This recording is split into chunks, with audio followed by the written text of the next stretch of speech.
मतलब कई बार मैं कहता हूँ लोगों की स्थिति ये है ना कि उनको सुपरमैन दे दो तो कहेंगे यार इससे हम कुरियर बंटवाने का काम करेंगे। जो दुनिया के सबसे बड़े सेल्स मैन जिनको हम जानते हैं आज, वो सभी NLP यूज़ करते हैं। सेल्स के अंदर जिस इंसान ने NLP यूज़ कर ली ना, गेम चेंज हो जाएगा, गेम चेंज हो जाएगा, बता रहा हूँ। सेल्स का मतलब हमेशा कन्विंस करना नहीं होता। हम लोगों को पसंद करते हैं तो ऑटोमेटिकली लोग हमें पसंद करने लगते हैं। क्या बात है। अब तक मैंने जितनी बात करी ना sir, repo build zero, absolutely zero, क्योंकि मैंने अपने फायदे की बात की। जिस दिन मैं सामने वाले के फायदे की बात करूंगा उस दिन रेपो बिल्ड होनी शुरू हो जाएगी सबकॉन्शियसली।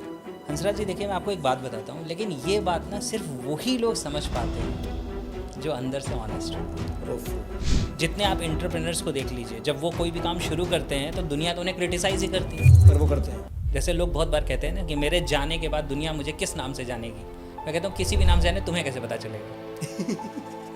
वहां जाके तुम नाम पूछोगे, भाग यहाँ से।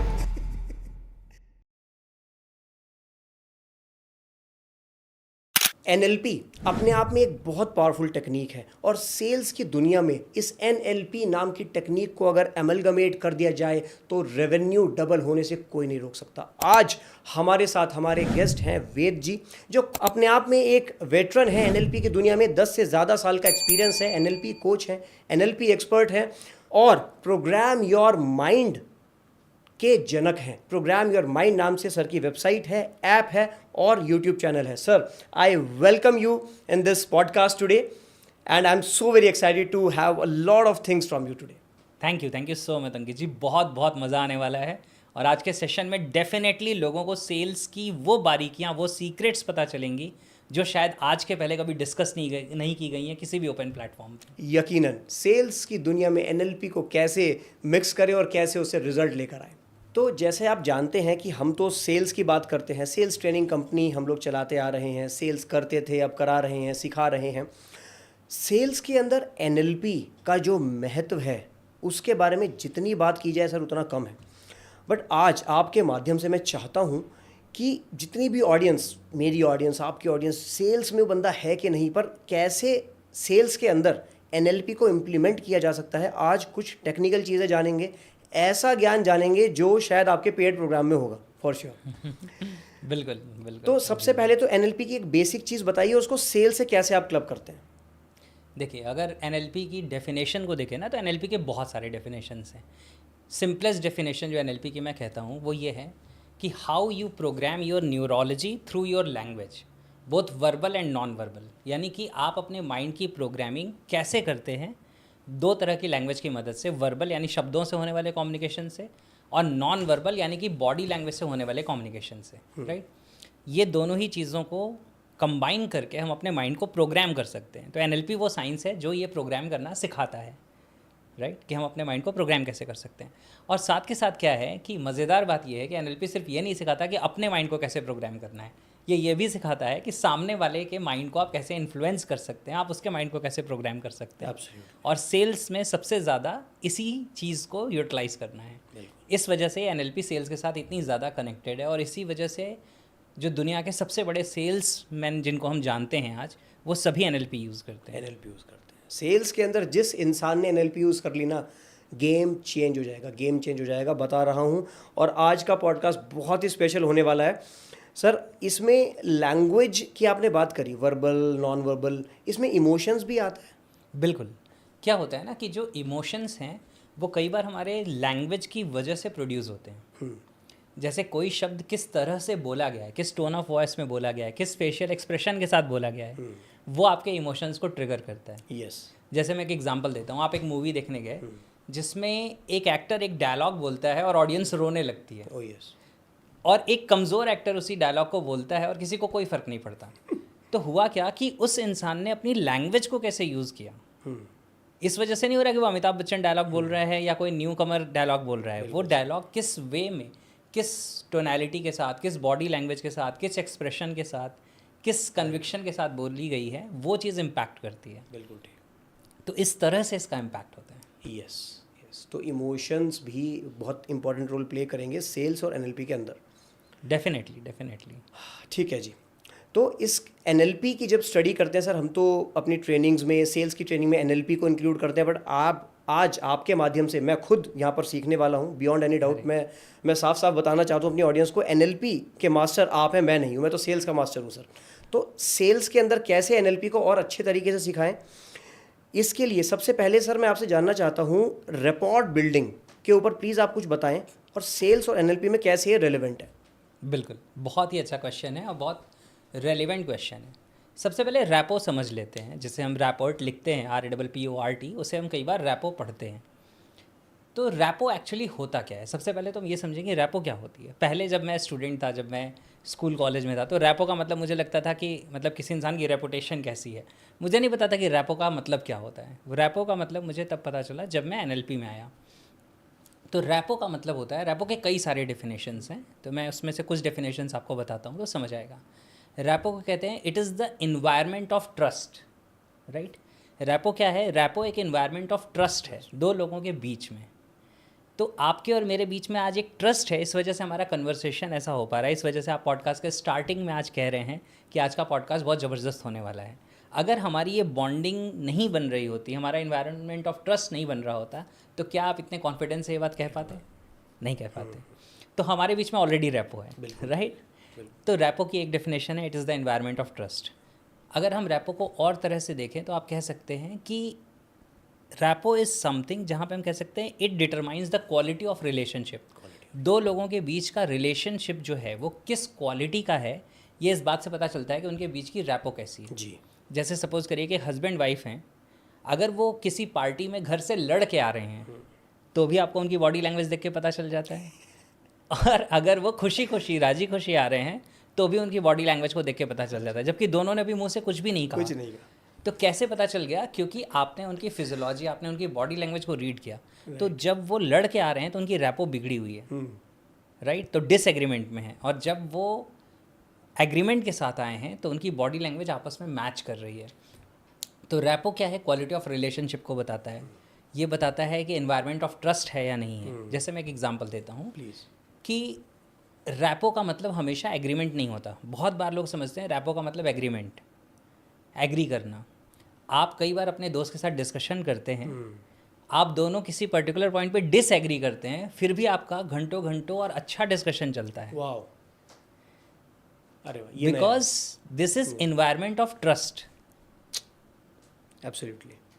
तो वहाँ पे जीत हार का सवाल नहीं होता, वहाँ पे सवाल होता है कि हमारा जो रिलेशनशिप है वो इस लेवल का है, इस क्वालिटी का है कि we are interacting and we are open minded. आपके पॉइंट ऑफ व्यू के लिए मेरे माइंड में स्पेस है, और मेरे पॉइंट ऑफ व्यू के लिए आपके माइंड में स्पेस है, राइट। तो रैपो क्या होती है जो जनरली लोग नहीं समझते? रैपो का मतलब लोगों को होता है कि शायद रैपो बना लेंगे तो हम कन्विंस कर लेंगे, एक पेज पे आ जाएंगे। हाँ, ये ऐसा ज़रूरी नहीं है। In rapport you can agree to disagree, right जी। तो रैपो में आप एग्री कर सकते हैं कि हम दोनों के का जो एग्रीमेंट है वो नहीं बन रहा, वी आर डिसएग्रीइंग। तो rapport is that environment of trust. तो क्या होता है कि सेल्स की जब हम बात करते हैं तो सेल्स का मतलब हमेशा कन्विंस करना नहीं होता। सेल्स का मतलब हमेशा ये नहीं होता कि सामने वाला कोई आया और आपने उसको बेच दिया। सेल्स का मतलब ये होता है कि आपने उससे किस क्वालिटी का कन्वर्सेशन किया, आपने किस क्वालिटी का रिलेशनशिप बनाया। आपके पास एक पर्सन एक बार आ रहा है, हो सकता है वो अभी सेल्स नहीं डन कर रहा है, यानी कि अभी वो परचेज़ करके नहीं जा रहा, लेकिन अगर आपके साथ उसकी रैपो एस्टैब्लिश हो गई तो उस प्रोडक्ट की आने वाले समय में जब उसको ज़रूरत होगी या किसी और को ज़रूरत होगी तो वो आपको रिकमेंड करेगा, बिकॉज आपने उसका ट्रस्ट विन कर लिया। ज़रूर करेगा, बिल्कुल, राइट। तो रैपो वो स्किल है जिससे हम एक एनवायरनमेंट ऑफ ट्रस्ट क्रिएट करते हैं, and this is an skill, या this is a skill that can be learned. Yes, क्योंकि NLP हमें ये कहता है, NLP को हम साइंस ऑफ मॉडलिंग भी कहते हैं। मॉडलिंग का मतलब अगर कोई एक इंसान किसी चीज़ को बहुत अच्छे से कर रहा है और अगर हम उसे ऑब्जर्व करें, उसके एल्गोरिथम को एक्सट्रैक्ट कर लें और उसे इम्प्लीमेंट करें तो हम भी वैसे रिजल्ट प्रोड्यूस कर सकते हैं। तो NLP ये कहता है कि जो लोग रैपो एस्टैब्लिश करने में बहुत अच्छे होते हैं उनको अगर हम ऑब्जर्व करें, स्टडी करें, तो हमें कुछ चीज़ें सीखने को मिल जाएंगी कि वो ऐसा क्या करते हैं जिससे वो इतने अच्छे तरीके से रैपो को इतने क्विकली इस्टेब्लिश कर पाते हैं। बिल्कुल सही, बिल्कुल सही। और अगर हम वो इम्प्लीमेंट करना सीख जाएं तो हम एक एनवायरनमेंट ऑफ ट्रस्ट क्रिएट करने के एक्सपर्ट हो जाएंगे। यकीन। तो आप सोचिए हमारा नेटवर्क कितना बड़ा होगा, हमारे रिलेशनशिप्स की क्वालिटी कितनी अच्छी होगी। और सेल्स के नंबर कितने बड़े हो जाएंगे, कितने बड़े हो जाएंगे। क्योंकि सारा रिलेशनशिप ही तो है। आज एक चीज़ होती है ना, आज आप कहीं पे जाते हैं तो किसी भी कंपनी में आप जाते हैं तो पूछते हैं आपके पास कॉन्टैक्ट्स कितने हैं, मतलब आपके पास कितने रिलेशंस हैं पहले से। अगर आपके पास 10,000 है और किसी के पास बस 100 है या 500 है, तो आपके पास सेम डिग्री है लेकिन आपके पास सेम ईयर ऑफ एक्सपीरियंस है, लेकिन जिसके पास 10,000 कॉन्टैक्ट है, जाहिर सी बात है कि ऑप्शन अपॉर्चुनिटी उससे मिलेगी। बहुत बढ़िया, क्या बात है। नहीं, बिल्कुल सही बात कह रहे हैं आप। आजकल हम लोग जो कंसल्टिंग करते हैं बहुत सारी कंपनीज़ के साथ, हम लोग हायरिंग में भी उनकी हेल्प करते हैं। हम लोग देखते हैं ये चीज़ कि ठीक है, आपको 5 साल हो गए हैं इस इंडस्ट्री में, लेट सपोज कोई एक इंडस्ट्री है, आप डीलर डिस्ट्रीब्यूटर नेटवर्क बना रहे हो, आप हमारी कंपनी में ज्वाइन करना चाहते हो, बताइए कितने डीलर के साथ नेटवर्क है आपका, कितने डीलर डिस्ट्रीब्यूटर के साथ नेटवर्क है आपका। इनमें से मान के चलिए 50 के साथ है सर मेरा, 50 के साथ घर वाली बात कितनों के साथ है, राइट। डिनर पे कितनों के साथ आप गए हो आज तक, कितनों के साथ डिनर किया। It's very important. जो बंदा रेपो बिल्डिंग में अच्छा होगा वही डिनर करेगा। बिल्कुल सही बात है। अदरवाइज एक डिस्ट्रीब्यूटर जो शायद 50 लाख 1 करोड़ 2 करोड़ का काम कर रहा है साल का या महीने का वॉटएवर, वो बंदा डिनर बिल्कुल नहीं करना चाहेगा एक सेल्स पर्सन के साथ। तो रेपो बिल्डिंग तो मस्ट हो गया सर। एनवायरनमेंट ऑफ ट्रस्ट, यहीं से एक पॉइंट निकला है बड़ा ही इंपॉर्टेंट वेद जी, वो ये कि सारे सेल्स पर्सन, हम तो sir day in day out यही काम कर रहे हैं। अपना तो सर यही है कि बिजनेस ओनर्स, फ्रीलांसर्स, जितने भी लोग हैं, रियल एस्टेट एजेंट्स या कोई भी वो बंदा जो डायरेक्ट मार्केटिंग कर रहा है, डायरेक्ट सेलिंग कर रहा है या फिर सेल्स की जॉब में है, उनके साथ हम लोग ट्रेनिंग करते हैं। तो मैं देखता हूँ आमूमन on an average 70% of them, अगर सेल्स वाले लोगों की बात करें, सेल्स पीपल की बात करें, सेल्समैन की बात करें, 70% of them are not good at rapport building. वो उनका फोकस है कि यार बस बेच दूँ, आज जल्दी से बेच दूँ। लाला जी ने सर ने या फिर लाला ने टारगेट दिया है, मुझे टारगेट पूरा करना है, कैसे ना कैसे बेच के निकलूँ मैं यहाँ से, बेच के निकलूँ मैं यहाँ से। उनको निकलने के पर फोकस है, रेपो बिल्डिंग पर फोकस नहीं है। तो क्वेश्चन मेरा ये है वेद जी कि स्टार्टिंग के 5-10 सेकंड हम लोग सिखाते हैं, इसलिए मैं आपके ज़ुबानी जानना चाहता हूँ, स्टार्टिंग के 5-10-20 सेकंड क्या करें कि वो रेपो बिल्ड हो जाए। मैं आपके पास गया और आपको यार उनके माल वाल साइड में, तू बैठ यार, तेरे साथ चाय पीऊँगा आज मैं, ऐसा क्या करें सर? बहुत ही कमाल का क्वेश्चन है और इसको आपके जैसा क्वालिटी इंसान ही पूछ सकता है। अरे थैंक यू सर। बहुत मज़ा आया। देखिए क्या है ना, इसे समझने के लिए अगर हम गहराई से सच में, और मैं चाहता हूँ कि आपकी ऑडियंस, मेरी ऑडियंस इसे गहराई से समझे, क्योंकि मैं कई बार ये फील करता हूँ ना कि लोग NLP के बारे में जानते हैं, NLP नहीं जानते, राइट। दोनों में बहुत ज़मीन आसमान का डिफरेंस है। जैसे मैं आपसे भी बात कर रहा था तो मैंने कहा कि अंकित जी के बारे में जानना और अंकित जी को जानना, दोनों में ज़मीन आसमान का अंतर है, राइट। तो सेम इसी तरीके से NLP के बारे में है। तो कुछ गहरी चीज़ों को समझते हैं। जो रैपो है जिसकी हम बात करते हैं, इसको हम कह रहे हैं इन्वायरमेंट ऑफ ट्रस्ट, इसे हम कह रहे हैं बॉन्डिंग। तो ये बॉन्डिंग किस लेवल पे होती है? माइंड बेसिकली 2 लेवल पे काम करता है, कॉन्शियस और सबकॉन्शियस। जिसे सबकॉन्शियस कहते हैं, हम NLP में से अनकॉन्शियस कहते हैं। नाम में से कोई फ़र्क नहीं पड़ता। मैं कई बार कहता हूँ मेरा नाम वेद हो या जावेद हो, मैं वही बताऊँगा जो बता रहा हूँ। तो हम इसे सबकॉन्शियस कहते हैं क्योंकि दुनिया जनरली आसान लैंग्वेज को समझती है, सबकॉन्शियस को जानती है। तो जो रैपो है, rapport is not the bonding at conscious level, it is the bonding which is established at the subconscious level. Correct, right. क्योंकि कॉन्शियस लेवल पे जो हम बॉन्डिंग क्रिएट करने की कोशिश करते हैं वो दिखावा है। Yes, right. कि अरे अरे आपकी स्माइल बड़ी प्यारी है, मैंने ये बोल दिया, मैं पकड़ लूँ, है ना। हाँ तो ठीक है। तो क्या है कि ये कॉन्शियस लेवल पे, राइट।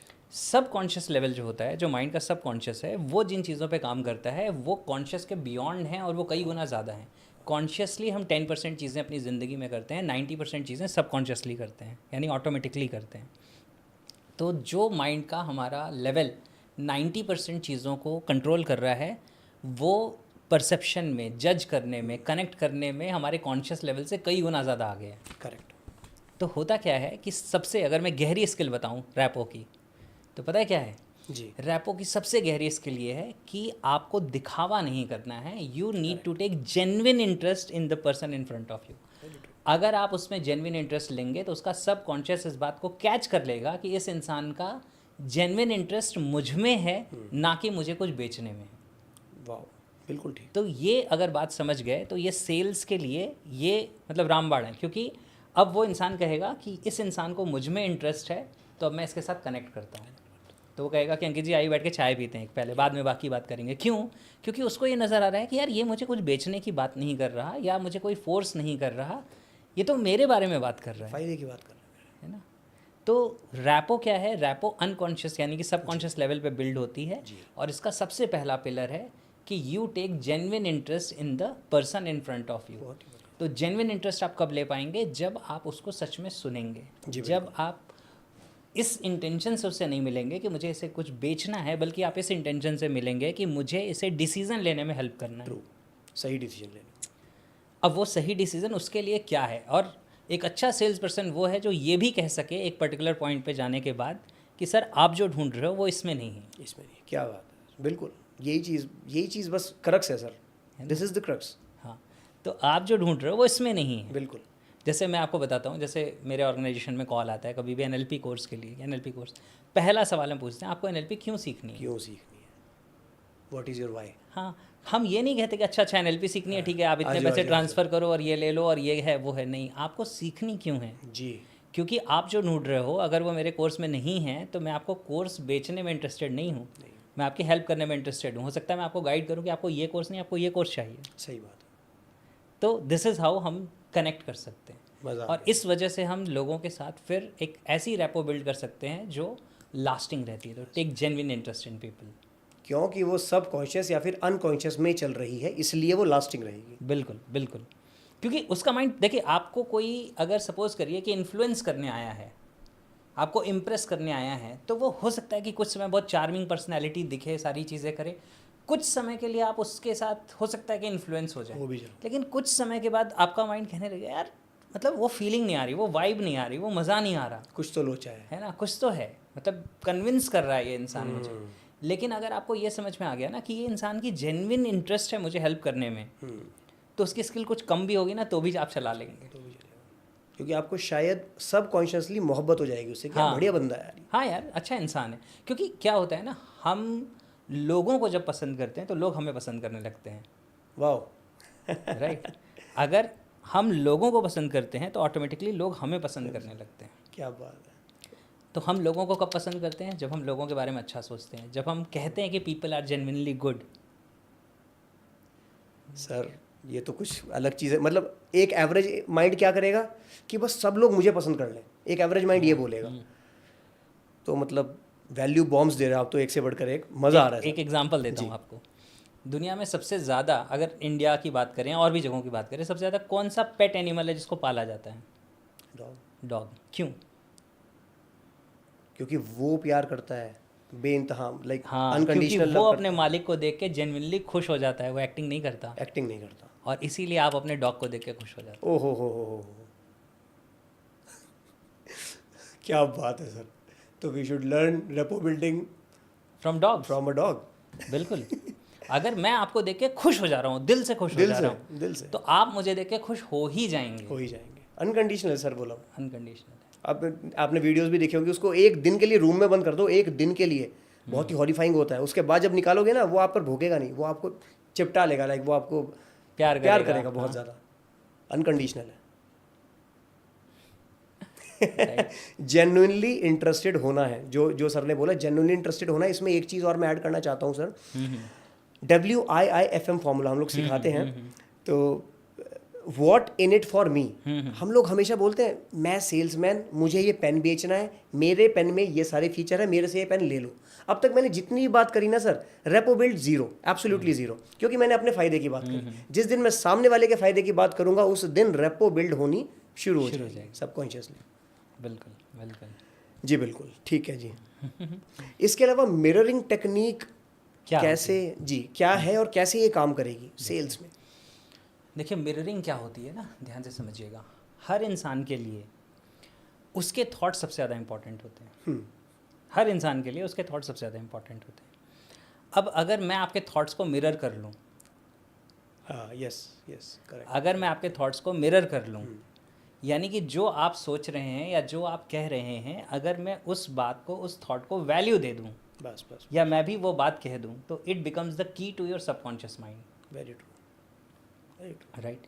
जैसे मैं आपको अपना एक एग्जांपल बताता हूँ कि मैं किसी की काउंसलिंग कर रहा था, उस पर्सन का ड्रिंकिंग का बिहेवियर था, तो किसी ने कोई मुझे मेरे पास लेके आए थे, और जनरली मैं मना करता हूँ कि जिसका प्रॉब्लम है वो आना चाहता है तब ठीक है, आप लेके आओगे तो पहले ही मैं आपकी पार्टी का आदमी हूँ, तो मेरे लिए रैपो बनाना थोड़ा मुश्किल हो जाता है उस सिचुएशन में। तो मैंने कहा ठीक है कोई बात नहीं। अब वो लेके आ गए, उस पर्सन को मैं कुछ समझाने की कोशिश कर रहा हूँ, लेकिन उसने अपने दिमाग के दरवाजे बंद कर रखे हैं, क्योंकि मैं अदर पर्सन का इंसान हूँ। फिर मैंने जो उनके साथ लोग आए थे उनको बाहर बैठा दिया, मैंने कहा आप बाहर बैठो। फिर मैंने उनसे कहा, तो उनका नाम हंसराज था, तो मैंने कहा हंसराज जी देखो आप बहुत अच्छे इंसान हो, ये जो आपको लेके आए ना ये सब आपकी वैल्यू नहीं करते, ये आपको समझते नहीं है। मैं आपको समझता हूँ, मैं आपकी वैल्यू समझता हूँ, और मैं आपसे बात करना चाहता हूँ। मैं उनके कहने में नहीं आ रहा कि ये ऐसा है, ये वैसा है, ये वो है, ये है। अब क्या हुआ, यहाँ पे रैपो बिल्डिंग स्टार्ट हो गई। तो उन्होंने अपने बारे में बताया, कुछ कुछ चीज़ें बताई। अब मुझे क्या करना था, मुझे उनको बताना था, कुछ समझाना था कि आपका ये बिहेवियर आपको चेंज करने की ज़रूरत है। मुझे की नहीं मिल रही थी, तो जो मिररिंग की बात कर रहा हूँ वहाँ से बता रहा हूँ। तो मैंने उनसे पूछा कि मैं थोड़ा सा जानना चाहता हूँ हंसराज जी, आपसे पहली बार मिल रहा हूँ, मैं आपको ज़्यादा जानता नहीं हूँ, आप कुछ बताएं अपने बारे में। तो उन्होंने बताना शुरू किया। अब मैं कॉन्शियस होके सुन रहा हूँ। उन्होंने बात करते करते एक उन्होंने बात बोली कि बाकी तो सारी चीज़ें जो हैं, लेकिन मैं अंदर से बहुत ऑनेस्ट इंसान हूँ। उन्होंने बोला अब ये मेरे लिए की है। की मिल गई। अब मैंने उनकी पूरी बात पूरी बात उन्होंने जो कंप्लीट कर ली, उसके बाद फिर मैंने थोड़ी अपनी बातें कही। फिर मैंने उनको कहा, और इसे हिप्नोटिक लैंग्वेज कहते हैं, इनडायरेक्ट सजेशन है ये। तो मैंने बोला कि हंसराज जी देखिए मैं आपको एक बात बताता हूँ, लेकिन ये बात ना सिर्फ वही लोग समझ पाते हैं जो अंदर से ऑनेस्ट होते हैं। ओफो, पकड़ लिया। अब उनके माइंड की जो की है वो लग गई, वो ताला खुल गया, और फिर जो मैंने बात कही वो उससे फिर एग्री हो गए कि हाँ गेम चेंजर है ना। Game changer. तो क्या होता है कि यही चीज़ सेल्स में, मिररिंग में भी है। हालांकि मिररिंग सिर्फ इस लेवल पे नहीं होती, ये तो मैं वर्बल की बात कर रहा हूँ, नॉन वर्बल में भी मिररिंग होती है, वो भी बताऊँगा अभी। तो क्या होता है, तो अगर हम सामने वाले पर्सन के कन्वर्सेशन को सुने और हम ये देखें कि इसका एम्फेसिस किस चीज़ पे है, इसका फोकस किस चीज़ पे है, इसके लिए इम्पॉर्टेंट क्या है, और उस चीज़ को हम नोटिस कर लें और उसे हम अपने कन्वर्सेशन में यूटिलाइज़ करें, तो ये उसके ऊपर बहुत ज़्यादा इफेक्ट करती है। जैसे सपोज़ करिए कोई कार का सेल पर्सन है जी। और वो एक पर्सन आता है कि हाँ जी मुझे कार देखनी है, और वो उसको कार में ये फ़ीचर है वो फ़ीचर बताना शुरू करता है। इसके कंपैरिजन में वो पूछता है सर आप क्या फ़ीचर्स देख रहे हैं कार में, और वो पर्सन बता रहा है। अब उसका एम्फेसिस माइलेज पे है अगर, तो आप उसको वो कार दिखाइए जिसका माइलेज अच्छा है। अगर उसका फोकस सेफ्टी पे है तो वो दिखाइए जिसमें पीछे भी एयर बलून्स हैं, सेफ्टी बलून्स हैं, राइट। क्योंकि अब आप उसके सबकॉन्शियस को मैसेज दे रहे हैं, आप मिररिंग कर रहे हैं किस चीज़ की, जो चीज़ उसके लिए इम्पॉर्टेंट है। तो ये है वर्बल मिररिंग। इसके साथ साथ क्या होता है कि एक दूसरी चीज़ होती है जिसको कहते हैं नॉन वर्बल, बॉडी लैंग्वेज। तो मिररिंग क्या होती है, जैसे अभी मैं और आप बैठे हैं, हम कनेक्टेड फील कर रहे हैं क्योंकि हम एक दूसरे के मिरर इमेज हैं। आप देख लीजिए, आपका हाथ ऐसे, मेरा हाथ ऐसे, आपका हाथ यहाँ है, मेरा हाथ यहाँ है, आपका पैर ऐसे, आपका पैर और मेरा पैर भी फोल्डेड है, राइट, एग्जैक्टली सेम। एग्जैक्टली। तो we are the mirror image of each other because we are in rapport. तो अगर आप रैपो इस्टेब्लिश करना चाहते हैं तो आप सामने वाले का मिरर इमेज बन जाइए, और ऑटोमेटिकली उस इंसान को आपके साथ कनेक्शन फील होगा। And this is the skill जो दुनिया के successful sales person, leaders use करते हैं। लेकिन इसमें थोड़ा सा लॉजिकली समझना है कि आपके बॉस अगर टेबल के ऊपर पैर रख के बैठे हैं और आप सोचें कि रैपो बनाने के लिए मैं भी बैठ जाता हूँ, तो रैपो बनेगी नहीं, बिगड़ जाएगी, राइट। तो क्या होता है, इसको मैं आपको बताता हूँ लैंग्वेज वाइज क्या कहते हैं हम। People like people who are like themselves और whom दे अप्रिशिएट। यानी लोग उन लोगों को पसंद करते हैं जो उनके जैसे हैं, या वो वैसे हैं जैसे लोगों को वो पसंद करते हैं। यानी कि एक टीचर उस स्टूडेंट को पसंद करेगा जो वैसा है जैसे स्टूडेंट को वो टीचर पसंद करता है। ओफो, ज़्यादा डीप हो गया सर ये। हाँ देखिए, people like people who are like themselves. आपको आपके जैसा कोई इंसान मिलेगा, आप इंडिया के बाहर गए आपको कोई इंडियन मिलेगा, यूं रैपो बनेगी, क्योंकि वो आपके जैसा है किसी वे में, राइट। तो लोग उन लोगों को पसंद करते हैं जो उनके जैसे हैं, या वो उनके जैसे हैं जैसे लोगों को वो अप्रिशिएट करते हैं। जैसे आप किसी उस स्टूडेंट को अप्रिशिएट करेंगे जिसके अंदर जो स्टूडेंट्स की क्वालिटी आप अप्रिशिएट करते हैं वो चीज़ें मिलेंगी। किसी ट्रेनर को आप कब अप्रिशिएट करेंगे, जिसके अंदर वो क्वालिटीज़ आपको दिखेंगी जो आप एक ट्रेनर में चाहते हैं। तो अगर हम इन चीज़ों को समझना शुरू कर दें और इम्प्लीमेंट करना शुरू कर दें, तो कितनी गहरी बॉन्डिंग और रैपो हम बिल्ड कर सकते हैं जी। आप कभी भी दो लोगों का कन्वर्सेशन उठा के देख लीजिए जो बहुत डीप कन्वर्सेशन कर रहे हैं, मैक्सिमम केसेस में उनकी 70-80% बॉडी लैंग्वेज एक मिलेगी, इसे मिररिंग कहते हैं। दुनिया के सारे मेंटलिस्ट इसे यूज़ करते हैं, मैजिशियंस इसे यूज़ करते हैं, हिप्नोटिस्ट इसे यूज़ करते हैं, पॉलिटिशियंस इसे यूज़ करते हैं, बस कॉमन लोगों को पता नहीं होता, राइट? जी, तो ये है mirroring. Mirroring technique, verbal and non verbal. Exactly. हम लोग सर जब सेल्स ट्रेनिंग करते हैं तो एनएलपी बेसिक लेवल पे हम इस्तेमाल करते हैं, लाइक सेल्स की सारी टेक्निक्स, क्लोजिंग की टेक्निक, ऑब्जेक्शन हैंडलिंग, बहुत सारी टेक्निक्स, सेलिंग की साइंस को सिखाते हैं, कला को सिखाते हैं। एनएलपी 20% ऑफ आर प्रोग्राम होता है, पर मुझे आज के बाद लग रहा है कि हमें इसको और बढ़ाना पड़ेगा, क्योंकि यहाँ से जो चीज़ निकल के आ रही है उससे ही उनका गेम चेंज होने वाला है, उससे भी। डेफिनेटली उससे बहुत सारी चीज़ें इसलिए बदल जाएंगी ना, क्योंकि हम बिहेवियर के लेवल पे जब कोई चीज़ सीखते हैं कि ऐसा करना है, ऐसा करना है, और इसकी जगह हम ये सीख जाते हैं कि ऐसा क्यों करना है, तो फिर हमें उस बिहेवियर पे नहीं फोकस करना पड़ता, वो ऑटोमेटिकली होने लगता है। अगर मुझे ये पता है कि मेरे जेन्युइन इंटरेस्ट लेने से मेरी रैपो बिल्ड हो जाएगी और क्या होगा, तो ऑटोमेटिकली मेरा इंक्लिनेशन उस तरफ जाएगा। डेफिनेटली जी, बिल्कुल ठीक है जी। वेद जी, इसमें मैचिंग, पेसिंग, लीडिंग, ये स्ट्रैटेजीज के बारे में थोड़ा प्लीज़। बिल्कुल, मैं आपको बताता हूँ। जैसी मिररिंग है वैसी ही मैचिंग है। देखिए, मिररिंग और मैचिंग में क्या होता है ना, मिररिंग का मतलब है सामने वाले का आप मिरर इमेज बन गए।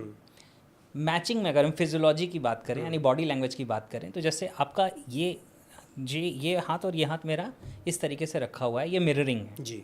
लेकिन अगर मैं ऐसे रख लूँ तो ये मैचिंग हो गई। अच्छा, क्योंकि यहाँ पे क्या हो गया कि यहाँ पे हम एक दूसरे के मिरर इमेज नहीं हैं, लेकिन मिरर इमेज जैसे हैं, है राइट? मैचिंग हो गया। हाँ, तो यहाँ पे हम मैच कर रहे हैं। तो चीज़ें क्या है ना, बिल्कुल सेम नहीं है लेकिन सिमिलर हैं। तो इस तरह से जैसे किसी के बात करने के पैटर्न को भी हम कुछ हद तक मैच कर पाते हैं कई बार, राइट। वो जिस वे में, जिस टोन में बात कर रहा है उस टोन में हम बात करते हैं, तो उसके साथ कनेक्शन बिल्ड होता है। तो ये मैचिंग है। अब बात करते हैं पेसिंग और लीडिंग की।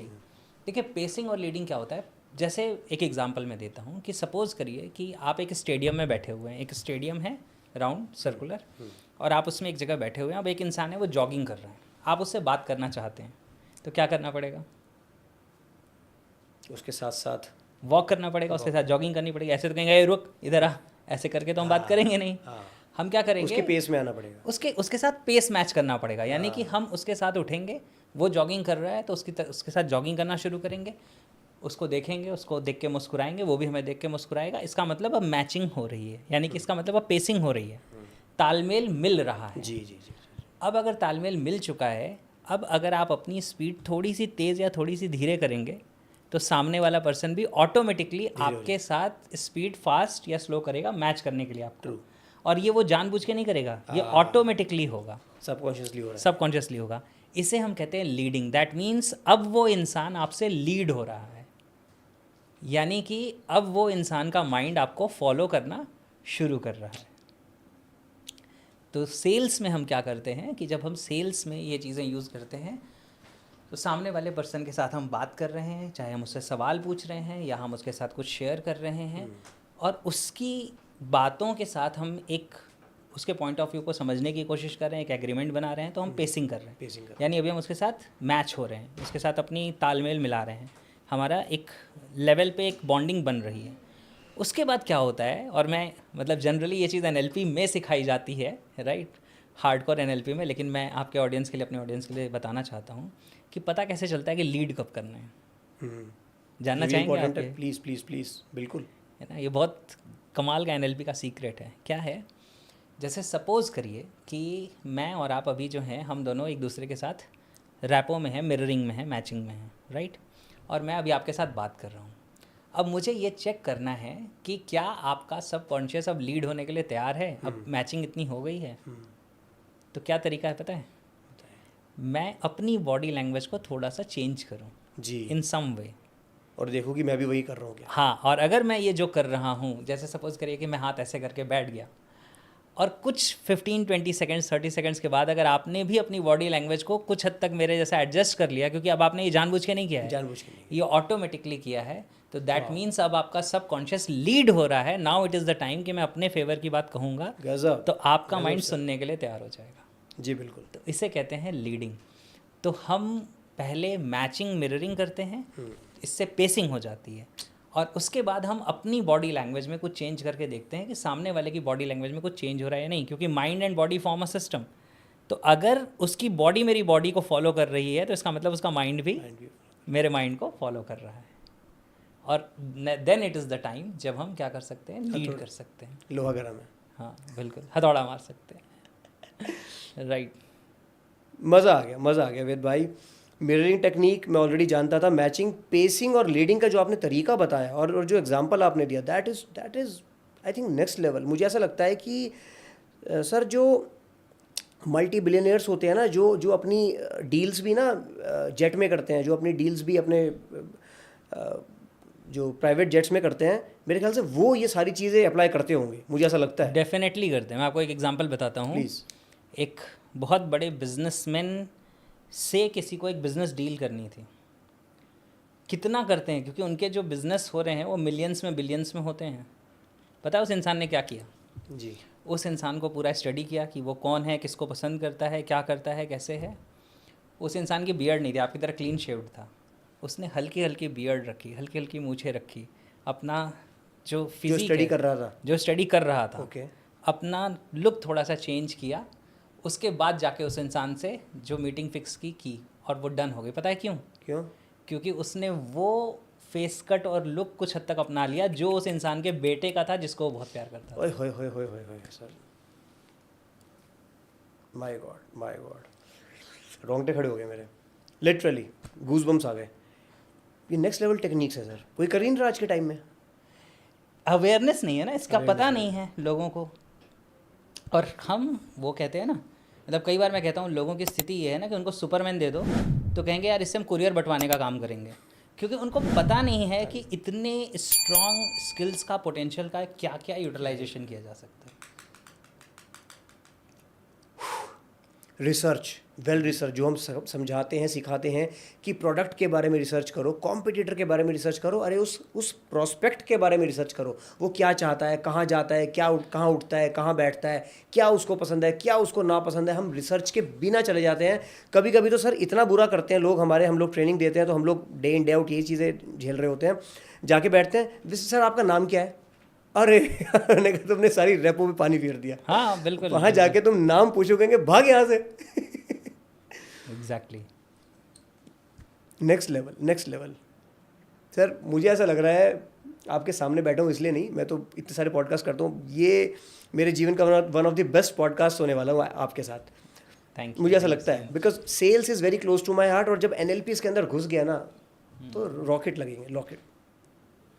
बहुत अमेजिंग है, बहुत बहुत पावरफुल है। मुझे मुंबई में एक पर्सन से मिलना था जिनके साथ मिलने का मुझे टाइम नहीं मिल रहा था, मुझे उनसे मिलना था। मतलब स्थिति ये थी कि मैंने उनको, किसी ने मुझे उनका कांटेक्ट दिया। ये इनिशियल डेज़ की बात बता रहा हूँ, 2009-10 के आसपास की बात है, जब मैंने NLP नई 2008 के आसपास सीखनी शुरू की थी, उसके बाद की। तो मुझे ज़्यादा कुछ आता नहीं था, मतलब NLP को एक बार सीखा था और फिर प्रैक्टिस कर रहा था जी। अब उन पर्सन से मुझे मिलने का टाइम नहीं मिल रहा था। मैंने उनको फ़ोन किया तो उन्होंने बोला कि मैं आपको कुछ 1 घंटे 1.5 घंटे बाद आऊँगा, ठीक है, और मुझे अपनी कार कुछ देनी है सर्विस के लिए या कुछ करना है, और फिर मैं आऊँगा अपने ऑफिस में, वहाँ पे आपसे मिलता हूँ। बस 15 मिनट का टाइम है। ठीक है। अब मैंने कहा कि मैं यहाँ दिल्ली से वहाँ गया हूँ और मुझे एक पर्सन से मिलना है, उनसे कुछ जानना है, यार सिर्फ 15 मिनट टाइम मिलेगा, 15 मिनट्स में क्या ही बात कर लूँगा मैं। लेकिन मैंने कहा ठीक है सर, आप आइए देखते हैं। अब मेरे पास यही 15 मिनट्स हैं उसको एक्सटेंड करने के लिए। अब जब वो आए मेरे से, मैंने उनके साथ रेपो बिल्डिंग की, मिररिंग, मैचिंग, इन चीज़ों को यूटिलाइज़ किया। उसके बाद उन्होंने अपने सेक्रेटरी को फ़ोन किया कि आज की और जो अपॉइंटमेंट्स हैं उनको कल के लिए पोस्टपोन कर दो, और फिर उनके साथ करीब 2.5-3 घंटे मेरी बात हुई, और उसके बाद फिर वो मुझे स्टेशन तक छोड़ दिया। तो दीज थिंग्स वर्क, अगर हम इसे यूटिलाइज़ करते हैं तो ये काम करती हैं। लेकिन हम इतना सिंसियरली लें तो किसी चीज़ को, लें तो बिल्कुल है ना, इतना एफर्ट तो करें। लोग इंटरव्यू के लिए जाते हैं, जिस कंपनी में जा रहे हैं उस कंपनी के बारे में, उसकी वेबसाइट या उसका विज़न, उसका मिशन तक नहीं पढ़ते। उन्हें क्या याद होती है? अपनी CV में बस जो ऑब्जेक्टिव लिखा होता है वो याद होता है। मुझे क्या चाहिए, मुझे बढ़िया जॉब चाहिए। हाँ, अपने बारे में। यस, बिल्कुल। मुझे ऐसा लगता है सर, मेरी टारगेट ऑडियंस में 2 तरह के प्राणी हैं। पहले प्राणी वो जो सेल्स टीम का हिस्सा है, मतलब कहीं पर जॉब करते हैं सेल्स में, अच्छे लेवल पे, मीडियम लेवल पे, बड़े लेवल पे, छोटे लेवल पे जॉब करते हैं। दूसरे प्राणी वो हैं जो बिजनेस ओनर्स हैं, स्मॉल बिजनेस ओनर्स हैं, 1-2-5 करोड़ वाले लोग हैं जिनके पास सेल्स टीम नहीं, जो खुद से सेल्स करते हैं, या फिर कोचेस, कंसल्टेंट्स हो गए,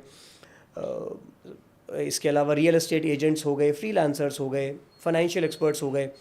तो जो दूसरे तरह के प्राणी है ना, मुझे ऐसा लगता है, दिस इज़ माय थिंकिंग, कि वो ज़्यादा इंक्लाइंड होने वाले हैं सारी चीज़ें इंप्लीमेंट करने में।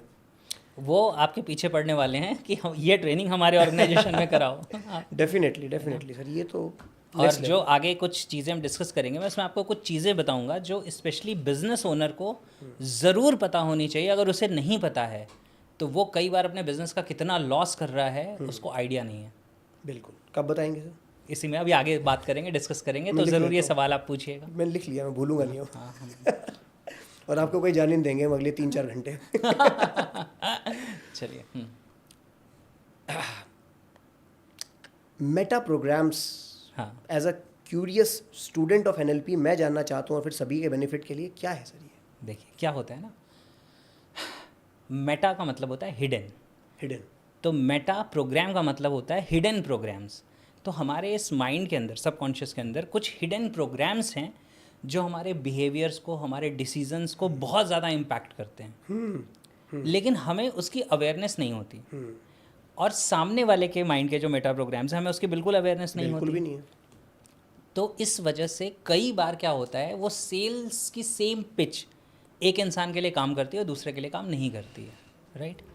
तो वो क्यों नहीं करती है? क्योंकि हर इंसान का मेटा प्रोग्राम अलग अलग है, और हम अपने मेटा प्रोग्राम के अकॉर्डिंग या तो बात कर रहे होते हैं, या without awareness of meta program हम बात कर रहे होते हैं। तो मेटा प्रोग्राम बहुत सारे होते हैं, उसमें से कुछ मैं पिक कर लेता हूँ और उनको एक्सप्लेन करता हूँ तो समझ आएगा, क्योंकि टेक्निकल में लोग फंस जाएंगे कि ये क्या आ गया, मेटा प्रोग्राम क्या है ये। बिल्कुल। देखिए क्या होता है, एक पहले लेता हूँ, इसे कहते हैं मोटिवेशन डायरेक्शन।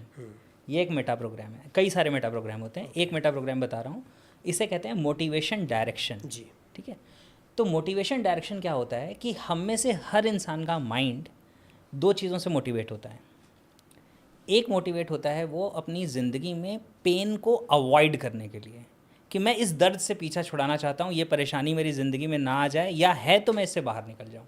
इसे हम कहते हैं कि इनका जो मोटिवेशन डायरेक्शन है ये है मूविंग अवे, यानी ये पेन से दूर भागना चाहते हैं। दूसरा होता है, इसे कहते हैं मूविंग टूवर्ड्स, ये वो लोग हैं जो प्लेजर की तरफ जाना चाहते हैं, राइट? अब इनका मेटा प्रोग्राम क्या है, ये प्लेजर ढूंढना चाहते हैं, इनका माइंड ऑटोमेटिकली प्लेजर ढूंढ रहा है। अब गज़ब की बात क्या है, आप वही बात करेंगे, अगर वो पेन ड्रिवन है तो उसको अलग तरीके से इम्पैक्ट करेगा, और वो प्लेजर ड्रिवन है तो उसको अलग तरीके से इम्पैक्ट करेगा। जैसे सपोज़ करिए कि आपके पास सेल्स की टीम है, अब उसमें आपको नहीं पता कि कौन से तरह के लोग हैं, कौन पेन ड्रिवन है, कौन सा प्लेजर ड्रिवन है, आपको नहीं पता। अब आप क्या कहते हैं कि अभी हमारी कंपनी को एक बहुत बड़ी अपॉर्चुनिटी मिली है, अगर इस अपॉर्चुनिटी को हमने इन कैश नहीं किया तो आप ये समझ लो कि लगभग हर इंसान का जितनी उसकी सैलरी उतने बराबर का नुकसान हो जाएगा। अब हम फोकस किस पे कर रहे हैं? नुकसान। हाँ, पेन पे फोकस कर रहे हैं। अब ये बात उन लोगों को कनेक्ट करेगी, मोटिवेट करेगी जो अपना नुकसान नहीं चाहते। लेकिन वो लोग जिनका मोटिवेशन डायरेक्शन प्लेजर है, उनके लिए ये बात अनइम्पॉर्टेंट हो जाएगी, उनको फ़र्क ही नहीं पड़ेगा, इररिलेवेंट हो जाएगी। उनके लिए इसी सिचुएशन में क्या कहना पड़ेगा कि अभी हमारी कंपनी के पास एक ऐसा प्रोजेक्ट है, एक ऐसी अपॉर्चुनिटी है जिसको अगर हमने यूटिलाइज़ कर लिया तो आपको उतने का बेनिफिट हो जाएगा जितने की आपकी सैलरी। बिल्कुल।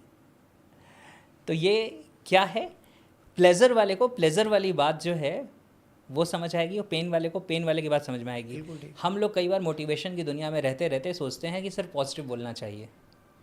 आप सिर्फ पॉजिटिव बोलोगे तो जिसका माइंड नेगेटिव से प्रोग्राम होता है उसको फ़र्क ही नहीं पड़ेगा। तो आपको ये समझना पड़ेगा कि कौन सा इंसान प्लेजर ड्रिवन है, कौन सा पेन ड्रिवन है। अगर आप क्लोजली अपनी टीम के साथ वर्क कर रहे हैं, अगर आप क्लोजली वर्क नहीं कर रहे, जेनरिक वे में वर्क कर रहे हैं, तो आपको वो लैंग्वेज यूज़ करनी पड़ेगी जिससे दोनों को आप टच कर सकें।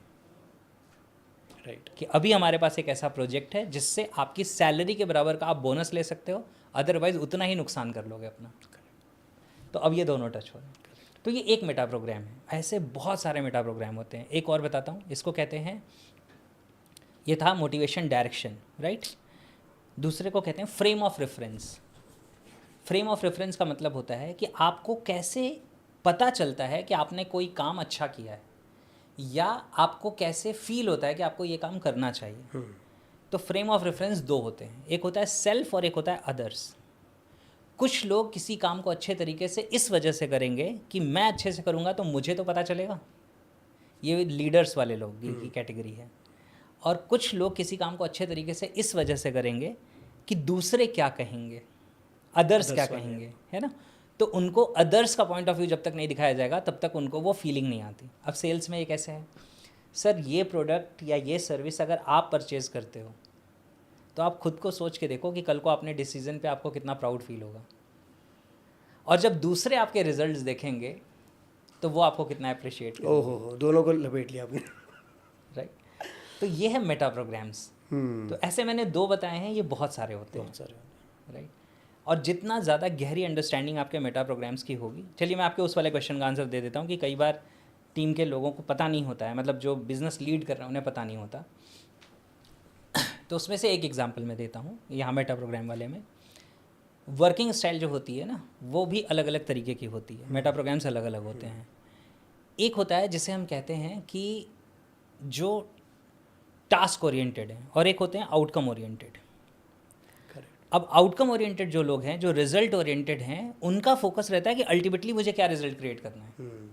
और टास्क ओरिएंटेड जो होगा उसका टास्क पे फोकस रहेगा, ये वाला काम सही से हो जाना चाहिए। वो चेकलिस्ट वाला इंसान है, उसकी चेकलिस्ट पूरी होनी चाहिए। अब अगर आप बिजनेस ओनर हैं और आपने आउटकम वाले को टास्क वाला काम दे दिया है या टास्क वाले को आउटकम वाला काम दे दिया है, तो आप एक हाई पोटेंशियल इंसान को लूज़ कर जाएंगे, क्योंकि आप कहेंगे कि ये सही से काम नहीं करता।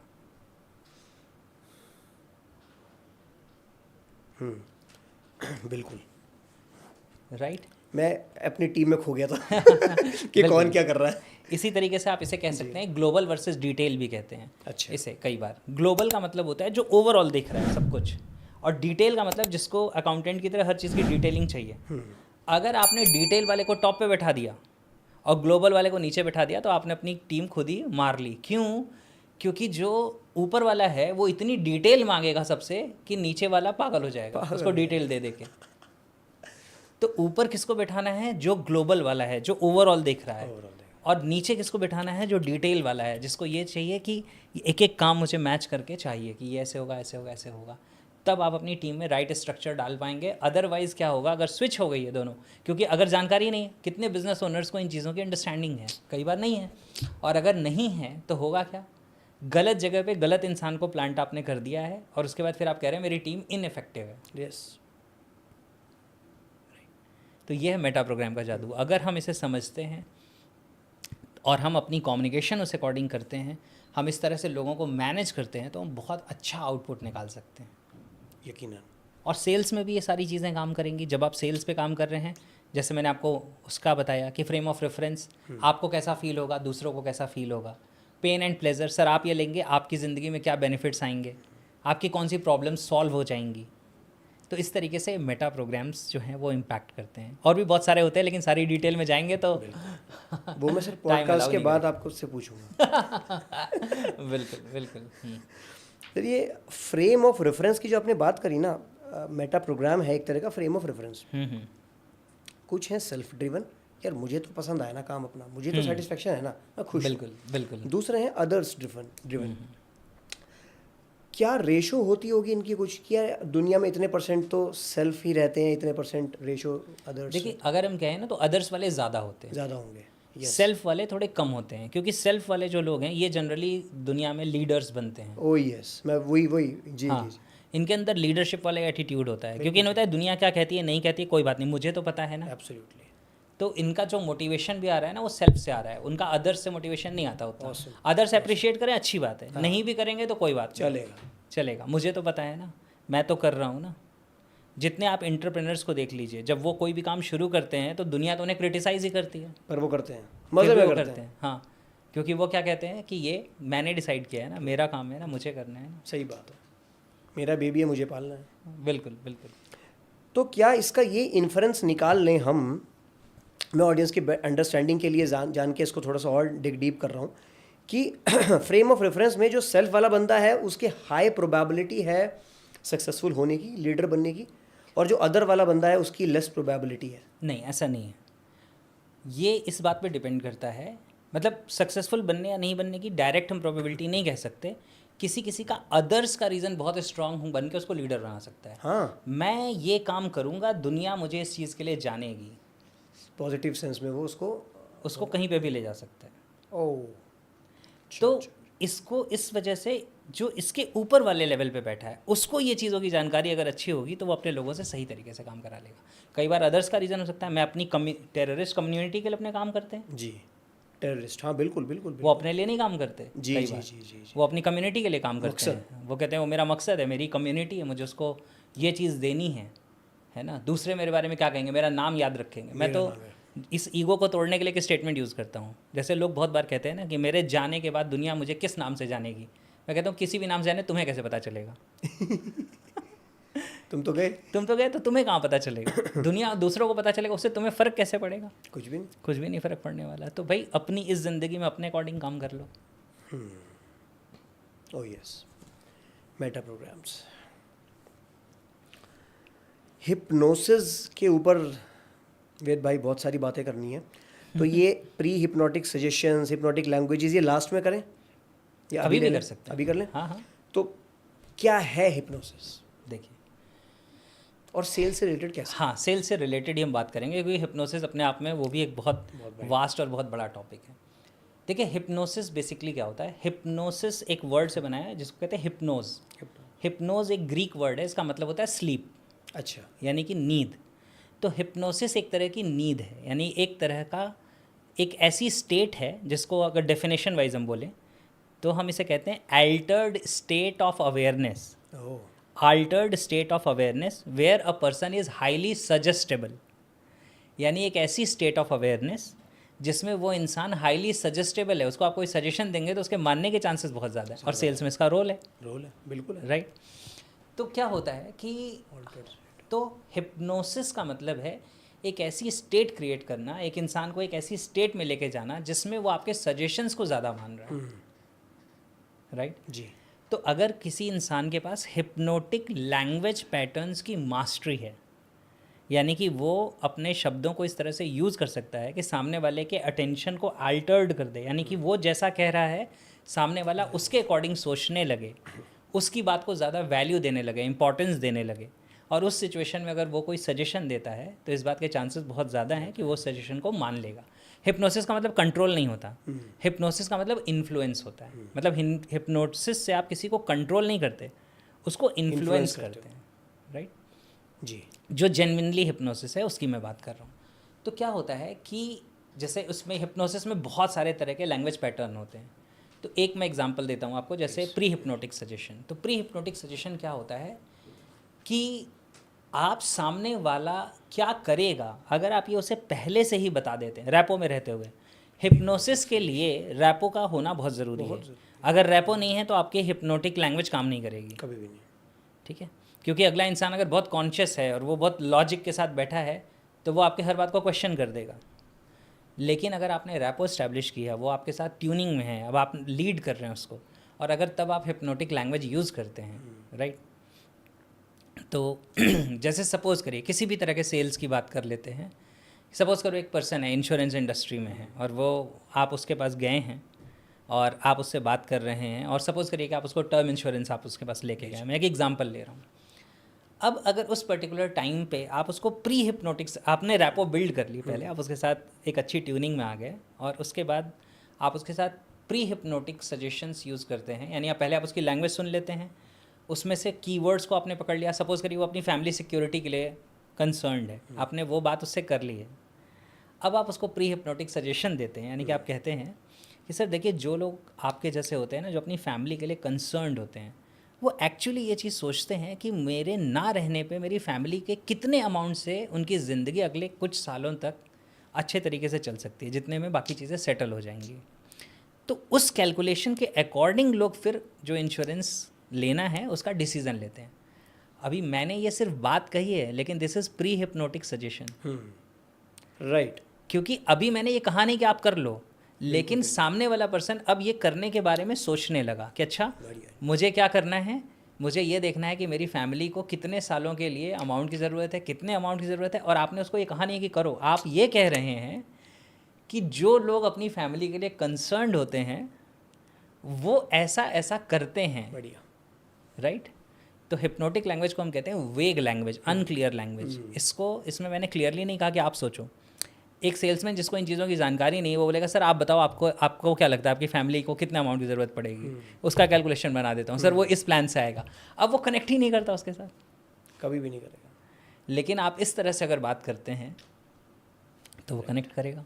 तो ये एक प्री हिप्नोटिक सजेशन है, यानी कि आप कन्वर्सेशन में जो उससे कराना चाहते हैं आपने पहले ही उसको बता दिया है कि आप ये करोगे, और उसका माइंड अगर रैपो में है तो वो इस चीज़ को एक्सेप्ट करने के चांसेस बहुत ज़्यादा हैं उसके। राइट। तो ये एक सजेशन हो गया। ऐसे ही हिप्नोटिक लैंग्वेज में बहुत सारे अलग अलग तरह के लैंग्वेज पैटर्न्स होते हैं, जिन लैंग्वेज पैटर्न को यूज़ करके एक इंसान सामने वाले पर्सन को इन्फ्लुएंस कर सकता है। राइट। तो जैसे मैं किसी भी चीज़ का एग्जांपल ले लेता हूँ, सपोज़ करिए कि एक एग्जांपल मैं ले लेता हूँ, इसे हम कहते हैं कॉज एंड इफेक्ट। ये एक हिप्नोटिक लैंग्वेज पैटर्न का एक पैटर्न है। और जब हम सीखते हैं तो ज़रूरी नहीं कि हर चीज़ का नाम हमें पता हो, टेक्निकल टर्म पता हो, ये हमारे डे टू डे कन्वर्सेशन में आ जाता है। तो कॉज एंड इफेक्ट क्या होता है, जब आप एक चीज़ को कॉज के एंड पे रखते हैं और दूसरी चीज़ को उसके इफेक्ट के एंड पे रखते हैं, तो अगर उसका माइंड कॉज के साथ एग्री है तो इफेक्ट के साथ भी एग्री हो जाता है। राइट। तो हम जैसे किसी भी सिचुएशन में आप किसी के साथ कन्वर्सेशन कर रहे हैं सेल्स में, और आप उसको बताते हैं, सपोज़ करिए कि एक मैं एग्जांपल लेता हूँ कि कार का एग्जांपल ले लेते हैं। कोई पर्सन माइलेज की बात कर रहा है ना, और आप उसके लिए माइलेज इंपॉर्टेंट है, आपने माइलेज की बात की और आपने कहा सर देखो ये जो कार है ना, इसका तो पेपर पे लिख के दे रहा है कि इसका जो माइलेज है वो 20 किलोमीटर है, राइट, पर लीटर, ये दे रहा है। अब ये कॉज है और ये इस बात से एग्री करता है। ये कॉज है, ये कॉज है, मतलब कॉज है मीन्स ये वो फैक्ट है हाँ, जिसके साथ वो एग्री कर रहा है।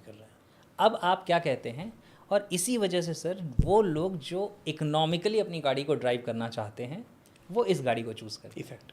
अब यह है इफेक्ट। अब अगर वो कॉज के साथ एग्री है तो बहुत ज़्यादा चांसेस हैं कि वो इफेक्ट के साथ भी एग्री हो जाए। बहुत सही, cause and effect, nice. Right. क्योंकि सर आज आप इस शोरूम में आए हैं और हमारे यहाँ आज स्पेशल एक ऑफ़र चल रहा है, इस वजह से आज आपका डिसीज़न लेना आपके बहुत फेवर में है। कॉज एंड इफेक्ट, बढ़िया।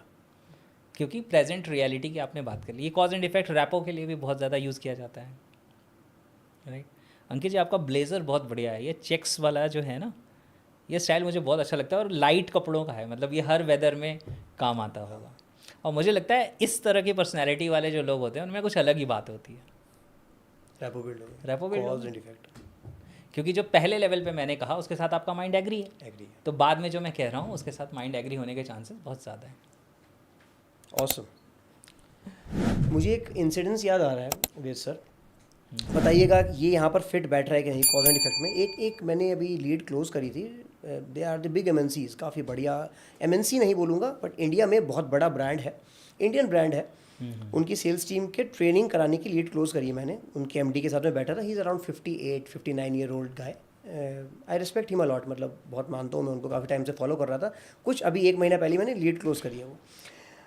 मैंने पूछा कि सर आप, मैं उनको सर बोलता हूँ आउट ऑफ रिस्पेक्ट, अदरवाइज हम सिखाते हैं सेल्स में कि सर नहीं बोलना किसी को भी, उसका अलग साइंस है।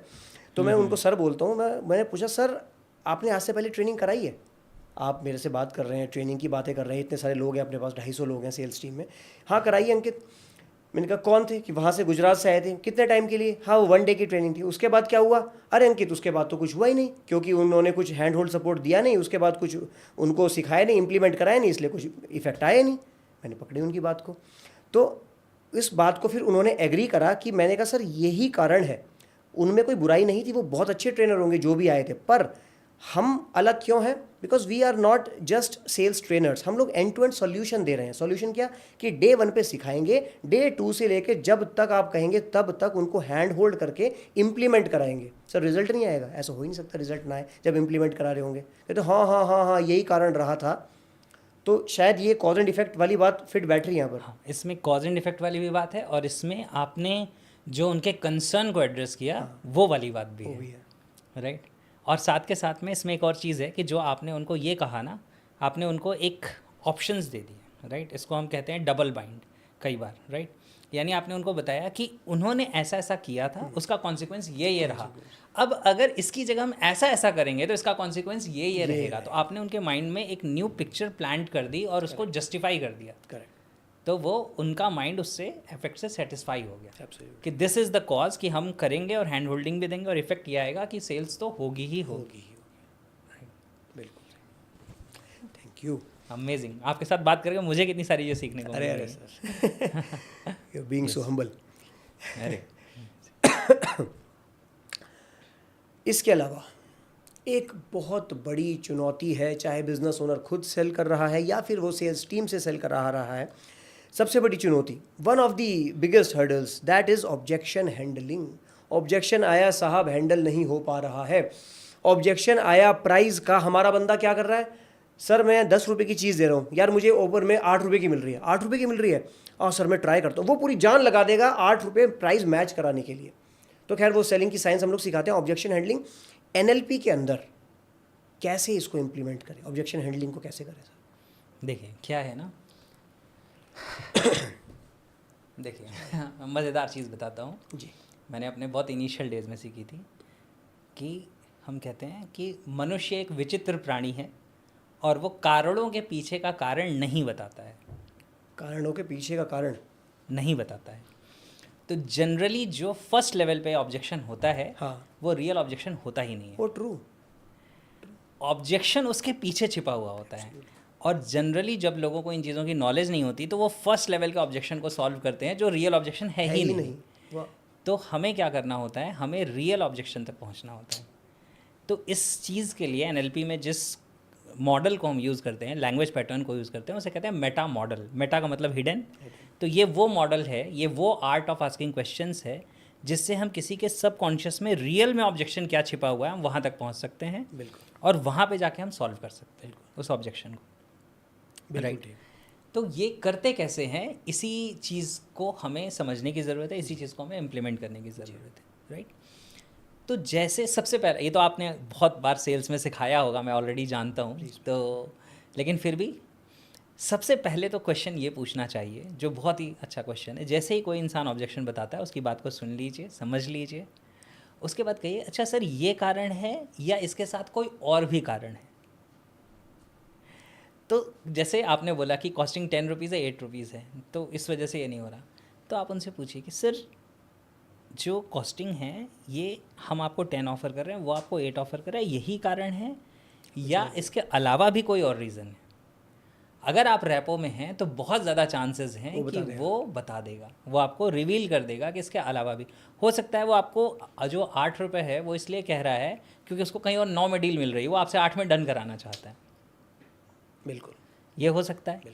या हो सकता है उसको ये डील क्लोज ही नहीं करनी है, उसका कोई अपना बंदा बैठा हुआ है, क्लोज ही नहीं करनी है ना। हाँ, कुछ भी हो सकता है, लेकिन अब आपको पता नहीं है और आप 8 के लिए फ़ाइट कर रहे हैं। राइट। तो क्या है कि हमें उस रियल ऑब्जेक्शन तक पहुंचना है। तो NLP में हम इसे कहते हैं सरफेस स्ट्रक्चर और डीप स्ट्रक्चर। सरफेस स्ट्रक्चर वो होता है जो सरफेस पे आ रहा है, जो मैं कह रहा हूँ वो सरफेस स्ट्रक्चर है, जो दिख रहा है, जो दिख रहा है। लेकिन जो मेरे मन में छिपा हुआ है वो डीप स्ट्रक्चर है, और सॉल्यूशन की ज़रूरत है डीप स्ट्रक्चर पे, ना कि सरफेस स्ट्रक्चर पे। तो हमें सरफेस स्ट्रक्चर से कहाँ पहुँचना है, डीप स्ट्रक्चर पहुँचना है।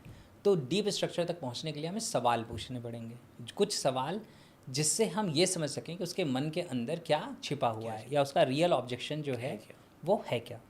तो जैसे मैं एक एग्जाम्पल, इसमें क्या है, इसको थोड़ा सा गहराई से सीखना पड़ता है NLP में। उतनी सारी NLP तो एक सेशन में सिखाना पॉसिबल नहीं है, लेकिन फिर भी मैं शॉर्ट में बताता हूँ। हमारा माइंड 3 चीज़ करता है, 3 फिल्टर्स को इम्प्लीमेंट करता है।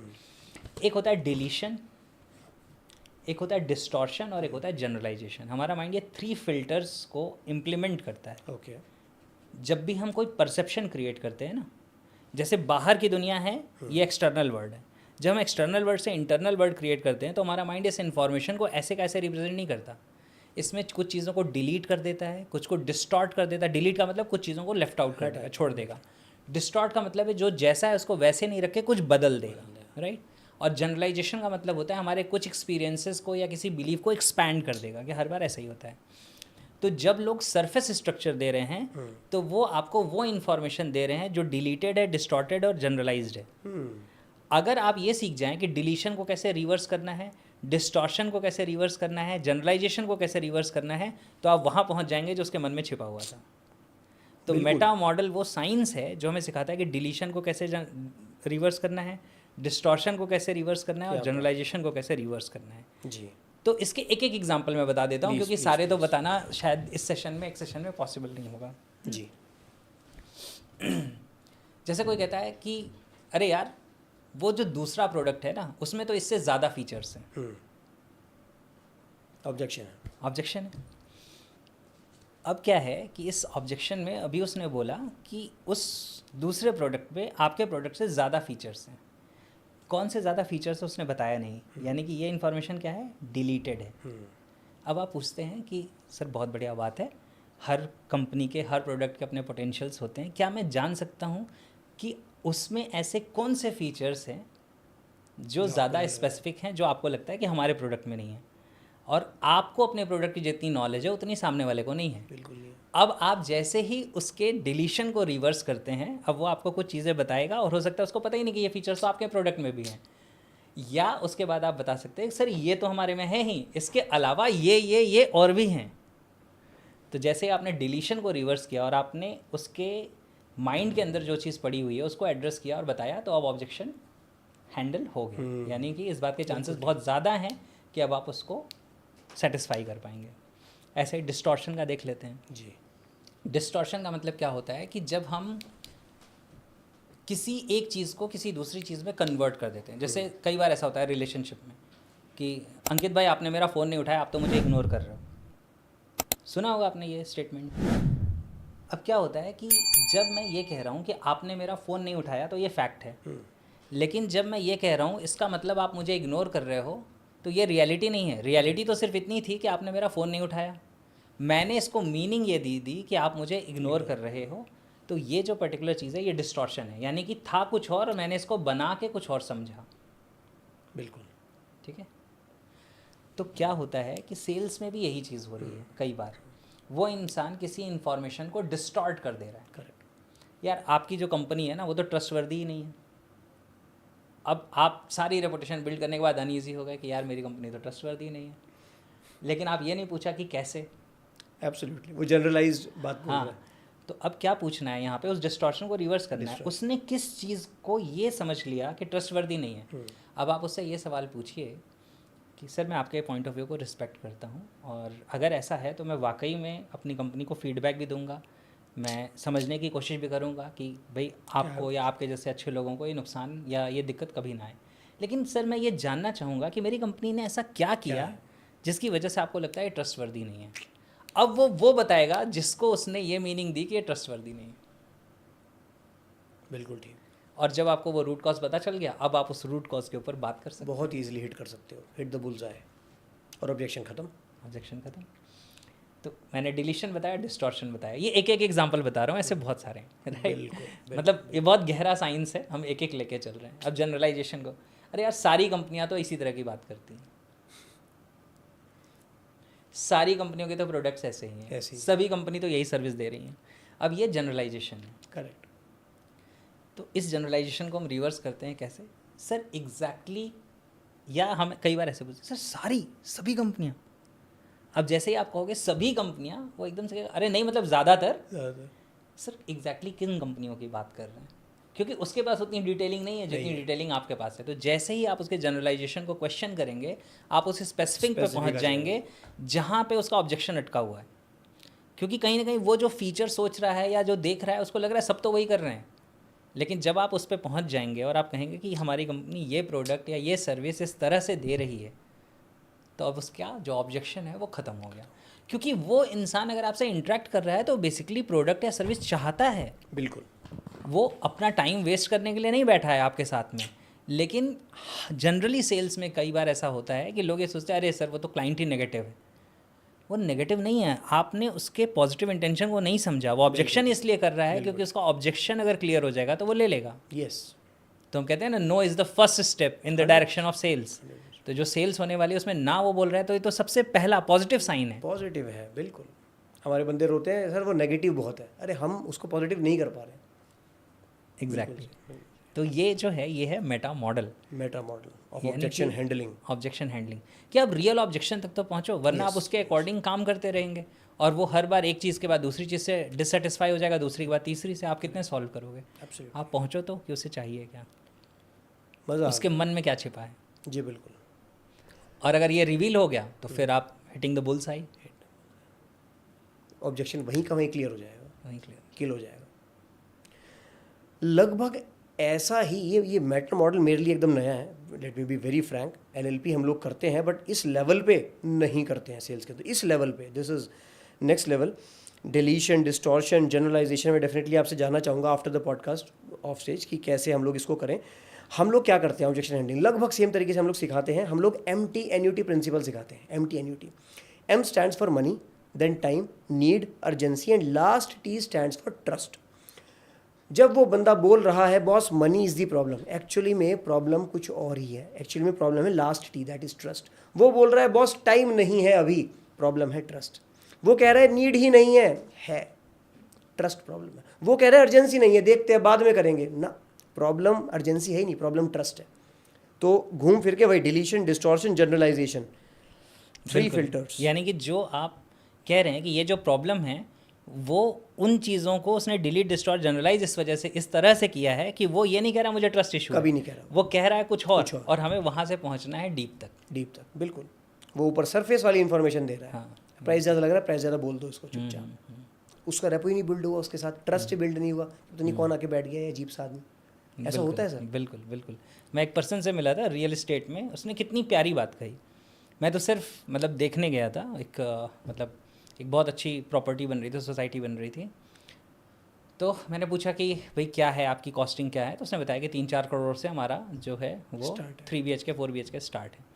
तो मैंने कहा अच्छा ठीक है, अभी तो मैं इसके बारे में नहीं सोच रहा हूँ। कह रहा है सर कोई बात नहीं ना, बैठते हैं मिल के फाइट करते हैं, कहाँ तक आपकी चीज़ें हैं, क्या बात, कहाँ पे आप अटक रहे हैं, हम कैसे सॉल्व कर सकते हैं। क्या बात है। अब आप सोचो उस पर्सन की स्किल कि वो ये नहीं कह रहा है कि ले लो या नहीं ले लो। वो कहता है सर मैं आपके साथ बैठता हूँ, कहाँ तक आपकी चीज़ें हैं, कहाँ पे कुछ बैंक से फाइनेंस कराने का देखना है, कहाँ पे हम मिल के फ़ाइट कर सकते हैं। मैं अपनी कंपनी से फ़ाइट करके आपके लिए कट डाउन करा के कितना और करा सकता हूँ, मैं देखता हूँ। अब आप सोचिए कि क्या स्किल्स का लेवल है। मतलब मैंने वो लिया नहीं लिया वो छोड़ दीजिए, वो बात की बात है, लेकिन वो आज भी पर्सन मुझे याद है। क्या कम बात है। बिल्कुल ठीक, बिल्कुल ठीक। क्या रेपो बिल्ड करी उसने अनकॉन्शियसली। बिल्कुल सही।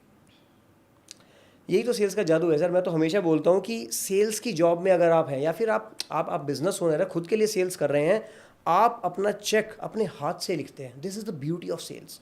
आजकल लोग ना, आजकल के बच्चे जेनजी 15-20 साल के बच्चे, लड़के लड़कियां, they are shying away from sales sir, shying away. आज से 15 साल पहले मेरा भी यही विजन था, व्यू था कि अगर मेरा बेटा इस टाइम, मेरा my elder son is around 10 years old right now. काफ़ी टाइम पहले, काफ़ी साल पहले अगर मेरा बेटा मुझे आके बोलता कि पापा सेल्स करनी, मैं उसको बोलता ना बेटा रहने दे, ये बेकार की चीज़ है, कुछ और कर ले, बैक ऑफिस जॉब कर ले, कुछ भी काम सीख ले, सेल्स मत कर। ये मेरा पर्सपेक्टिव था। बट आज के टाइम में मैं कहना चाहता हूँ, आपके माध्यम से बताना चाहता हूँ आपकी ऑडियंस को, सभी को, कि अगर हम चाहते हैं अपने बच्चे को वो जेन्युइनली ग्रो करे, अंदर से निखर के आए बाहर, कि वो अनबीटेबल बन जाए। हर कोई चाहता है ना सर कि मेरा बच्चा अनबीटेबल हो जाए, अनबीटेबल, कि ऊपर से गिरे और फिर उड़ जाए, ऊपर से गिरे फिर उड़ जाए। उसको 2 चीज़ें सीखने की ज़रूरत है, सेलिंग और साइकोलॉजी। एग्जैक्टली। पेन ये है सर कि आज के टाइम में इंडियन एजुकेशन सिस्टम में ये दोनों ही सब्जेक्ट्स है ही नहीं, बिल्कुल नहीं। तो आप लोगों के माध्यम से, NLP के माध्यम से, साइकोलॉजी के माध्यम से वो चीज़ें सीख सकते हैं काफ़ी कुछ। एग्जैक्टली। और मज़ा आ रहा है आपके साथ कन्वर्सेशन। अरे thank you, same here, I reciprocate the same feelings.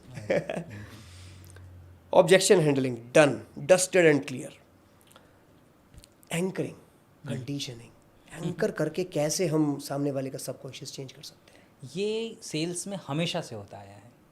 देखिए क्या होता है, एंकरिंग क्या है, पहले कंडीशनिंग समझ लेते हैं फिर एंकरिंग समझ लेंगे। कंडीशनिंग जो ये वर्ड है, ये बेसिकली इवान पावलोव के एक्सपेरिमेंट से आया था। इवान पावलोव का पावलोव कंडीशनिंग ऑफ डॉग्स एक एक्सपेरिमेंट हुआ था, ठीक है ना, साइकोलॉजी का एक्सपेरिमेंट था। उन्होंने क्या किया था, सबने सुना है, सारे सेल्स में पढ़ाई जाती है, सारी MBA में पढ़ाई जाती है, मार्केटिंग में पढ़ाई जाती है, हर जगह, कि वो क्या करते थे कि उन्होंने डॉग्स पाले हुए थे। डॉग्स का एक बिहेवियर होता है, जब डॉग भूखे होते हैं और उन्हें खाना दिखाया जाता है तो उनको सलाइवा आता है, और इसे स्टिमुलस कहते हैं, ये ऑटोमेटिकली होता है। ऐसा नहीं कि वो देख के सोचते हैं कि अरे वाह टेस्टी फूड है या ये, नहीं, ऑटोमेटिकली उनको दिखते ही सलाइवा आने लगता है। तो ये उन्होंने बिहेवियर को ऑब्जर्व किया। अब उन्होंने क्या किया, उन्होंने एक एक्सपेरिमेंट किया कि जैसे ही उन भूखे डॉग्स को फूड दिया जाता था, उसी सेम टाइम पे वो एक बेल को रिंग करते थे। और ये उन्होंने कई कई बार रिपीट किया, कई दिनों तक रिपीट किया। उसके बाद उन्होंने और लोगों को बुलाया और बोला देखो क्या होता है। अब ये वो डॉग्स हैं जिन्होंने खाना खाया हुआ है, भूखे नहीं हैं, और ना ही उन्हें खाना दिया जा रहा है। ठीक है। जैसे ही बेल बजाई गई वो डॉग सलाइवेट करने लगे।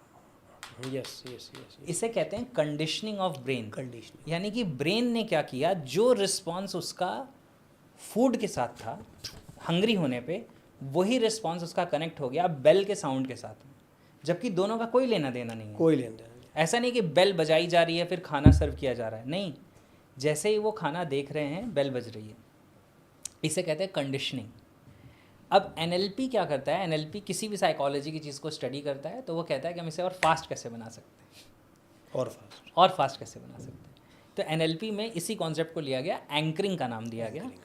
एंकरिंग को हम कहते हैं कि whenever you are at the peak of any state, यानी कि जब भी आप किसी भी स्टेट की पीक पे हैं, जैसे भूख लगते लगते एक बहुत तेज़ से लगी हुई है, गुस्सा आते आते आप बहुत गुस्से में हैं, खुश होते होते आप बहुत खुश हैं, एक्साइटेड होते होते आप बहुत एक्साइटेड हैं, प्यार आते आते आपको बहुत प्यार आ रहा है। ये जब भी आप किसी भी स्टेट की पीक पे होते हैं, हाइटेंड स्टेट पे होते हैं, उस समय आप कुछ देख लें, आप कुछ सुन लें, या आप कुछ टच कर लें, फील कर लें, तो वो उस स्टेट के साथ कनेक्ट हो जाता है, उसका ट्रिगर बन जाता है, उसका स्विच बन जाता है।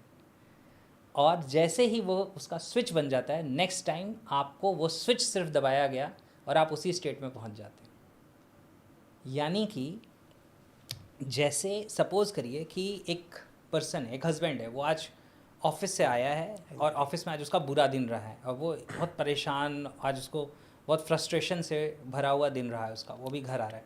अब जैसे ही घर आता है वो डोर नॉक करता है या बेल बजाता है, वाइफ दरवाज़ा खोल रही है और वो खोलते ही अब वो इंसान इरिटेशन के स्टेट के पीक के आसपास है ऑलरेडी, है ना। और वाइफ दरवाज़ा खोलते ही, अरे तुम्हें पता है आज तुम्हारे बच्चे ने पढ़ाई नहीं की और तुम्हारी माँ ने मुझे ये कह दिया और पड़ोसी ने ये कर दिया और आज मेड भी नहीं आई, मुझे घर का सारा काम करना पड़ा। अब वो इस स्टेट पे था, कहाँ पहुँच गया, पीक पे। अब इस समय वो देख किसको रहा है, देख किसको रहा है, हाँ, वाइफ को। आवाज़ किसकी सुन रहा है, वाइफ की। फील किसके प्रेजेंस को कर रहा है, वाइफ के। अब नेक्स्ट टाइम वाइफ ने ज़रा सा उस अंदाज में देखा जिस अंदाज में उसने उस दिन देखा था, ज़रा सा उस टोन में बात की जिस तरह से उसने उस दिन बात की थी, ज़रा से उस तरह का आपने फील किया जैसा आपने उस दिन फील किया था, you will go into the state of irritation and peak and you will not know the reason. Oh, क्योंकि वो क्या बन गई आपके लिए, एंकर बन गई, ट्रिगर बन गई। उसका वो ज़रा सा टोन ऑफ वॉइस, उसने ज़रा सा कुछ कहा और आप इतना इरिटेट हो गए और आपको भी समझ में नहीं आ रहा बाद में कि यार मैं इतना इरिटेट क्यों हो गया। इस वजह से हो गया क्योंकि आपका माइंड कंडीशनड हो गया है। मंदिर में जाते ही अच्छा क्यों फील होता है, मंदिर इज एंकर। कब्रिस्तान के पास से गुजरते ही डर क्यों लगता है, कौन सा भूत आज तक आके मिला है आपसे, नहीं, एंकर। सर इस पे थोड़ी सी और बात करेंगे, ये तो कुछ ज़्यादा गहरी हो गई, बहुत ऊपर से निकल गई बाउंसर मार गई। मैं पहले अपना पर्सपेक्टिव समझाता हूँ। हम सिखाते हैं सर, ये एंकरिंग प्राइसिंग स्ट्रैटेजी में हम एंकर प्राइसिंग सिखाते हैं। पहले मैं वो बताता हूँ क्विकली आपके लिए और सभी के लिए, फिर वापस से एनएलपी के माध्यम से एंकरिंग को समझेंगे, कंडीशनिंग को समझेंगे। हम सिखाते हैं एंकरिंग क्या होती है।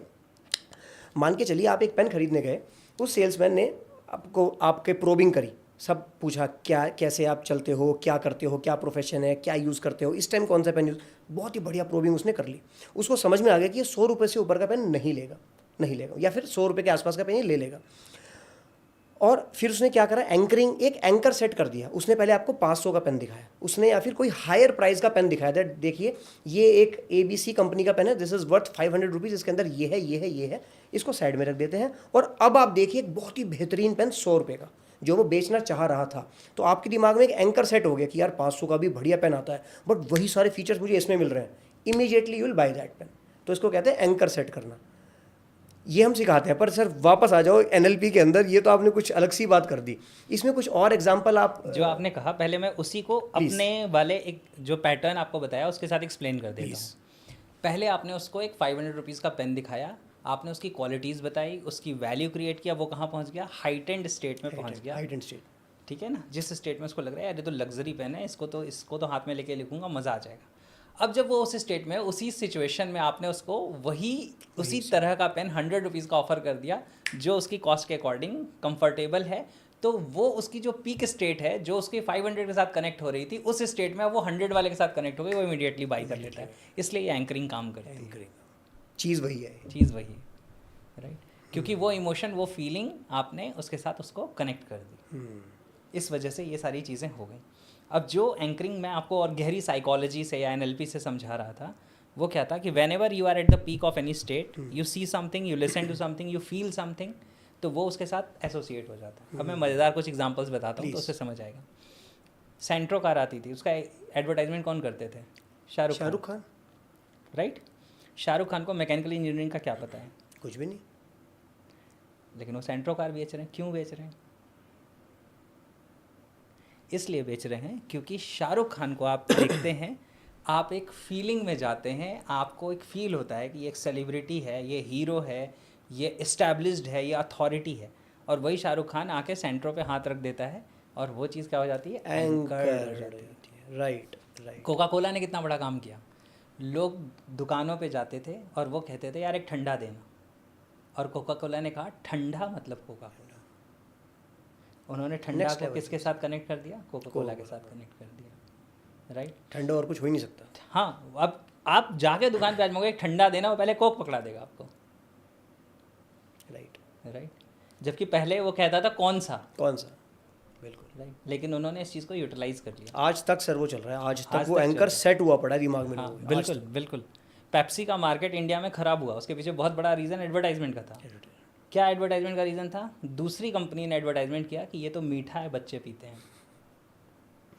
Very true. और ये डी एंकरिंग हो गई, यानी कि जिस पहले पेप्सी बहुत पी जाती थी, आज पेप्सी को अपनी चीज़ बेचनी पड़ती है, कम कॉस्ट में देनी पड़ती है दुकान वाले को, और उसके पास फ्रिज रखवाते हैं, सब कुछ करते हैं कि वो रिकमेंड करके बेचे, और कोक वाली चीज़ें अपने आप बिक जाती हैं। इंडिया की अगर बात करें तो कितना बड़ा मार्केट का गेम चेंज हो गया सिर्फ एक चीज़ यूज़ करके, एंकरिंग, कि ये तो मीठा है, ये बच्चे पीते हैं, बच्चों की ड्रिंक है। जेंजी तो हाथ भी नहीं लगाते थे, मुझे अपने टाइम याद है। हाँ, और कहते थम्स अप या कोक दियो भाई, हाँ, पेप्सी मत निकाल लियो। हाँ बिल्कुल। क्यों? क्योंकि ये एंकरिंग है, ये सारी चीज़ें हैं। तो सेल्स में जो चीज़ें हैं ना वो हैं, बहुत ज़्यादा यूज़ की जाती है एंकरिंग। जितने एडवर्टाइजमेंट है सब में एंकरिंग यूज़ की जाती है। आपकी फीलिंग जिस चीज़ के साथ कनेक्ट हो गई, राइट। आज किसी भी चीज़ के साथ आप देख लीजिए, आज एप्पल बहुत सारे लोग यूज़ करते हैं, आईफोन यूज़ करते हैं। एप्पल में अगर आप देख लीजिए तो क्या है? एंकरिंग ही तो है, फीलिंग ही तो है। कौन से वो अपने फीचर्स लिखता है कभी? ना बताता है, कभी भी नहीं, राइट। वो एक फीलिंग है। हाँ, बस एक फीलिंग है। उसने एक लग्जरी की फीलिंग दी हुई है, एक ब्रांड की फीलिंग दी हुई है, और उस फीलिंग के साथ लोग कनेक्ट करते हैं, उसे ट्रिगर करते हैं। तो this is how anchoring works. Next level. अगर आप बिजनेस ओनर हैं, अपना खुद का बिजनेस चलाते हैं, सेल करते हैं, आज आई होप कि आपको मज़ा आ रहा होगा। मुझे तो डीपली बहुत मज़ा आ रहा है। प्लीज़ अभी के अभी कमेंट में जाके ज़रूर बताइएगा कैसा आपको लग रहा है सेशन। एंड इसके अलावा अगर कुछ अभी भी कुछ डाउट्स हैं या फिर कुछ क्वेश्चंस में मेरे से छूट गए हैं पूछने, let me know in the comments. और सर को फिर से पकड़ेंगे, मैं वादा करता हूँ आपसे, सर के घर जाएंगे सर को पकड़ने के लिए और वापस लाएंगे रिक्वेस्ट करके। बिल्कुल, डेफिनेटली। मेटाफर्स, उसके जैसा वो, मतलब आप प्लीज़ अपनी भाषा में बताएं, और इसको कैसे हम एज अ सेल्स पर्सन या फिर एज अ बिजनेस ओनर जो सेल कर रहे हैं, कैसे एनएलपी के थ्रू हम इसको यूज़ करें। देखिए, मेटाफर पहले क्या होता है ना, ये समझ लेते हैं। असल में हमारे पॉडकास्ट में आज बहुत सारे टेक्निकल टर्म आ गए, ज़्यादा ही हो गया ना। हाँ, लेकिन कोई बात नहीं, जो मैं जानता हूँ आपकी ऑडियंस हाई वैल्यू ऑडियंस है ना, तो वो उसको समझ में आएगा। उन्हें सिर्फ इंटरटेनमेंट नहीं चाहिए, उन्हें कुछ गहरी चीज़ें चाहिए, तो ये गहरी चीज़ें मिलेंगी। और मैं चाहता भी हूँ कि आपके जैसे अच्छे लोगों के साथ इंट्रैक्शन हो और ये चीज़ें मैं शेयर कर पाऊँ। सही बात। देखिए क्या होता है ना, मेटाफर का मतलब क्या होता है? मेटाफर का मतलब होता है something which already holds a meaning for your subconscious. बिल्कुल, वो कोई भी चीज़ जो आपके सबकॉन्शियस के लिए ऑलरेडी एक मीनिंग को, एक गहरी मीनिंग को कंटेन करती है जी, वो चीज़ें हमारे माइंड को सबसे जल्दी और सबसे फास्ट प्रोग्राम करती हैं। जैसे अगर मैं आपको किसी से मिलवाता हूँ और मैं उसे कहता हूँ कि अरे आपको पता है यार, अंकित भाई ना सेल्स के चैम्पियन है यार, इनकी तो बात ही अलग है। चैम्पियन है। तो चैम्पियन क्या है? एक मेटाफर है। अब इतना कहने से मुझे ये बताने की ज़रूरत नहीं है कि अंकित जी ने कितने लोगों को सेल्स की ट्रेनिंग दी है, किस किस कंपनी में की है, कितनी बड़ी इनकी टीम है। वो एक वर्ड ने वो काम कर दिया। कम बोल के ज़्यादा सुना दिया। हाँ, कम बोल के ज़्यादा सुना दिया। तो हमें इस तरह के वर्ड्स यूज़ करना आना चाहिए। जी। दुनिया में जितने भी लोगों ने रिलीजियंस को स्टार्ट किया वो सारे मेटाफर के एक्सपर्ट थे। कैसे? एक एग्जांपल बताता हूँ आपको। जीसस क्राइस्ट को जानते हैं हमने, क्रिस रिलीजन के लिए जानते हैं, क्रिश्चियनिटी के लिए जानते हैं। जीसस क्राइस्ट की जो लैंग्वेज थी उसमें बहुत सारे मेटाफर्स वो यूज़ करते थे। एक कहानी उनकी बताता हूँ कि वो एक गांव से निकल रहे थे। 2 मेटाफर उन्होंने यूज़ किया, मतलब मेरे लिए तो माइंड ब्लोइंग था जब मैंने सुना समझा इन चीज़ों को। इसीलिए मैं एनएलपी की बहुत रिस्पेक्ट करता हूँ, क्योंकि एनएलपी कोई ऐसी चीज़ नहीं कि 1970s में डेवलप हुआ तो यहीं से डेवलप हुआ। कुछ क्रिएट नहीं किया गया, ये ऑलरेडी जो दुनिया में काम कर रहा था उसको स्टडी करके स्ट्रक्चर्ड फॉर्म में दे दिया गया, वरना हमें तो कभी पता ही नहीं चलता पता ही नहीं, बिल्कुल कि ऐसी भी कोई चीज़। आज हमने अभी जितनी देर के पॉडकास्ट में हमने कितने टॉपिक्स डिस्कस किए हैं, राइट। आप मैक्सिमम ऑडियंस से आप बात करेंगे, आप देखिए कि कितने लोगों ने इन टॉपिक्स का कभी नाम तक नहीं सुना होगा, राइट। करेक्ट। तो आपको बताता हूँ, तो जीसस क्राइस्ट एक गांव से गुजर रहे थे जहाँ पे एक मछुआरा था, फिशरमैन, राइट। तो जीसस क्राइस्ट के साथ कैसे था, वो मूव करते थे तो लोग उनके कनेक्ट में आते थे, वो लोग उनको फॉलो करना शुरू कर देते थे। तो जीसस क्राइस्ट ने उस फिशरमैन से क्या कहा, follow me I will make you fishers of man. Okay. Follow me I will make you fisher of man. तुम फिशरमैन हो, उसके माइंड में फिशरमैन क्या करता है, मछली पकड़ता है। उसने बताया कि मैं तुम्हें आदमी पकड़ना सिखा दूंगा। उन्होंने बताया I will make you fisher of man, इंसान पकड़ना सिखा दूंगा। अब वो एक वर्ड है लेकिन उसकी पूरी ज़िंदगी उसमें डिफाइन हो गई कि मैं क्या कर रहा हूँ और मैं क्या करने लगूंगा, एक सेंटेंस से चेंज हो गई। और दूसरा बताता हूँ, वो और भी गहरा है। ये इंसान उनको फॉलो करते हैं, जीसस क्राइस्ट को, उनके पीछे पीछे चलते हैं। और मैं कई बार ये कहता हूँ कि कहानियाँ सच नहीं होती, कहानियों में सच होता है। क्योंकि ज़रूरी नहीं कि कहानी ऐसी हो। मैंने बाइबल नहीं पढ़ी है अभी तक, कुछ कुछ सुना है बीच बीच में से, तो मैं ये नहीं कह सकता कि ये कहानी बिल्कुल ऐसी ही है, लेकिन कहानियों में जो मैसेज है वो पकड़ने जैसा है। सही बात। ठीक है। तो कहते हैं कि अब ये इंसान जो फिशरमैन था वो जीसस क्राइस्ट के पीछे चलता है। उसके गांव के लोग आते हैं और वो कहते हैं उससे कि अरे तुम कहाँ जा रहे हो, रुक जाओ, योर फादर हैज़ डाइड। तुम्हारे जो फादर हैं वो मर गए हैं, फर्स्ट बरी हिम, पहले उसे दफना तो दो। अब जीसस क्राइस्ट की स्टेटमेंट सुनिए, the dead will bury the dead, you follow me. मुर्दे मुर्दे को दफना देंगे, तुम मुझे फॉलो करो। क्योंकि जो लोगों की अवेयरनेस अभी होश के लेवल पे नहीं है, they are as like dead. तो the dead will bury the dead, वो मुर्दे मुर्दे को दफना देंगे, तुम मुझे फॉलो करो। अब ये एक स्टेटमेंट उस इंसान को उस इमोशनल टाइम पे भी पूरी तरीके से ट्रांसफॉर्म कर देने के लिए काफ़ी है। Absolutely, absolutely. तो ये है पावर मेटाफर्स की। तो if we learn to use the power of metaphors, तो आप सोचिए हम कितना इम्पैक्ट कर सकते हैं लोगों की ज़िंदगी में। शिट ज़्यादा हो रहा है मशीनरी गर्म हो गई है मैं इसको मेटाफर्स की हम बात कर रहे हैं ना, एक मैं एग्जांपल बताता हूँ। आपका तो गॉड लेवल के एग्जांपल्स हैं, मैं इंसान लेवल का बताता हूँ जो हम यूज़ करते हैं हर वक्त। कि एक सेल्समैन एक दुकान पर गया, ऐसा होता है जनरली, ऐसा होता है। सामने वाले ने बोला कि यार तुम प्रोडक्ट ए बेच रहे हो, अरे बी और सी ऐसी तो हैं, सेम है, क्या लगे तुम्हें? वो बताना शुरू करता है, नहीं सर हाँ हमारे में ये है और ये है। एक तो ये नॉर्मल तरीका हो गया। मेटाफर वाला तरीका क्या है, सर बी और सी की बात कर रहे हैं, ज़मीन और आसमान का अंतर है सर। मेटाफर तो हम करते हैं, हम हर रोज़ ये काम कर रहे हैं, एग्जैक्टली। और ये कितना काम करता है, ये गेम चेंजर है। बिल्कुल है। आप एक चीज़ सोचो ना कि एक पर्सन है जो, सपोज़ करिए कि आपकी सेल्स टीम में बहुत सारे लोग हैं, या आप किसी एक सेल्स के पर्सन को, है ना, एक नई जगह भेज रहे हैं सेल्स करने के लिए, और वो डर रहा है और वो घबरा रहा है ना जी। और आप उसको एक पीठ पे हल्का सा पैट करते हैं और आप कहते हैं कि तुम्हारे जैसे शेर घबराएंगे, वाह, तो बाकियों का क्या होगा। And one metaphor is sufficient to transform that person's life. बिल्कुल सही, बिल्कुल सही। तो मेटाफर्स को यूज़ करना अगर हमें आता है, बिल्कुल ठीक मेटावर्स। हाँ, अभी 4 दिन पहले मैं कुछ कंपनीज़ के साथ हम ना बहुत क्लोज जुड़े हुए हैं। क्लोज बोले तो उनका डे टू डे कंसल्टिंग हम लोग कर रहे हैं, उनकी टीम को बहुत ही क्लोजली हम ऑब्जर्व कर रहे हैं, कहाँ वो गलतियाँ कर रही है, कहाँ प्रोसेस में प्रॉब्लम है, कहाँ सिस्टम में प्रॉब्लम है, कहाँ लीडर में प्रॉब्लम है, कहाँ बंदे में प्रॉब्लम है और कहाँ सेल्स के प्रोसेस में प्रॉब्लम है।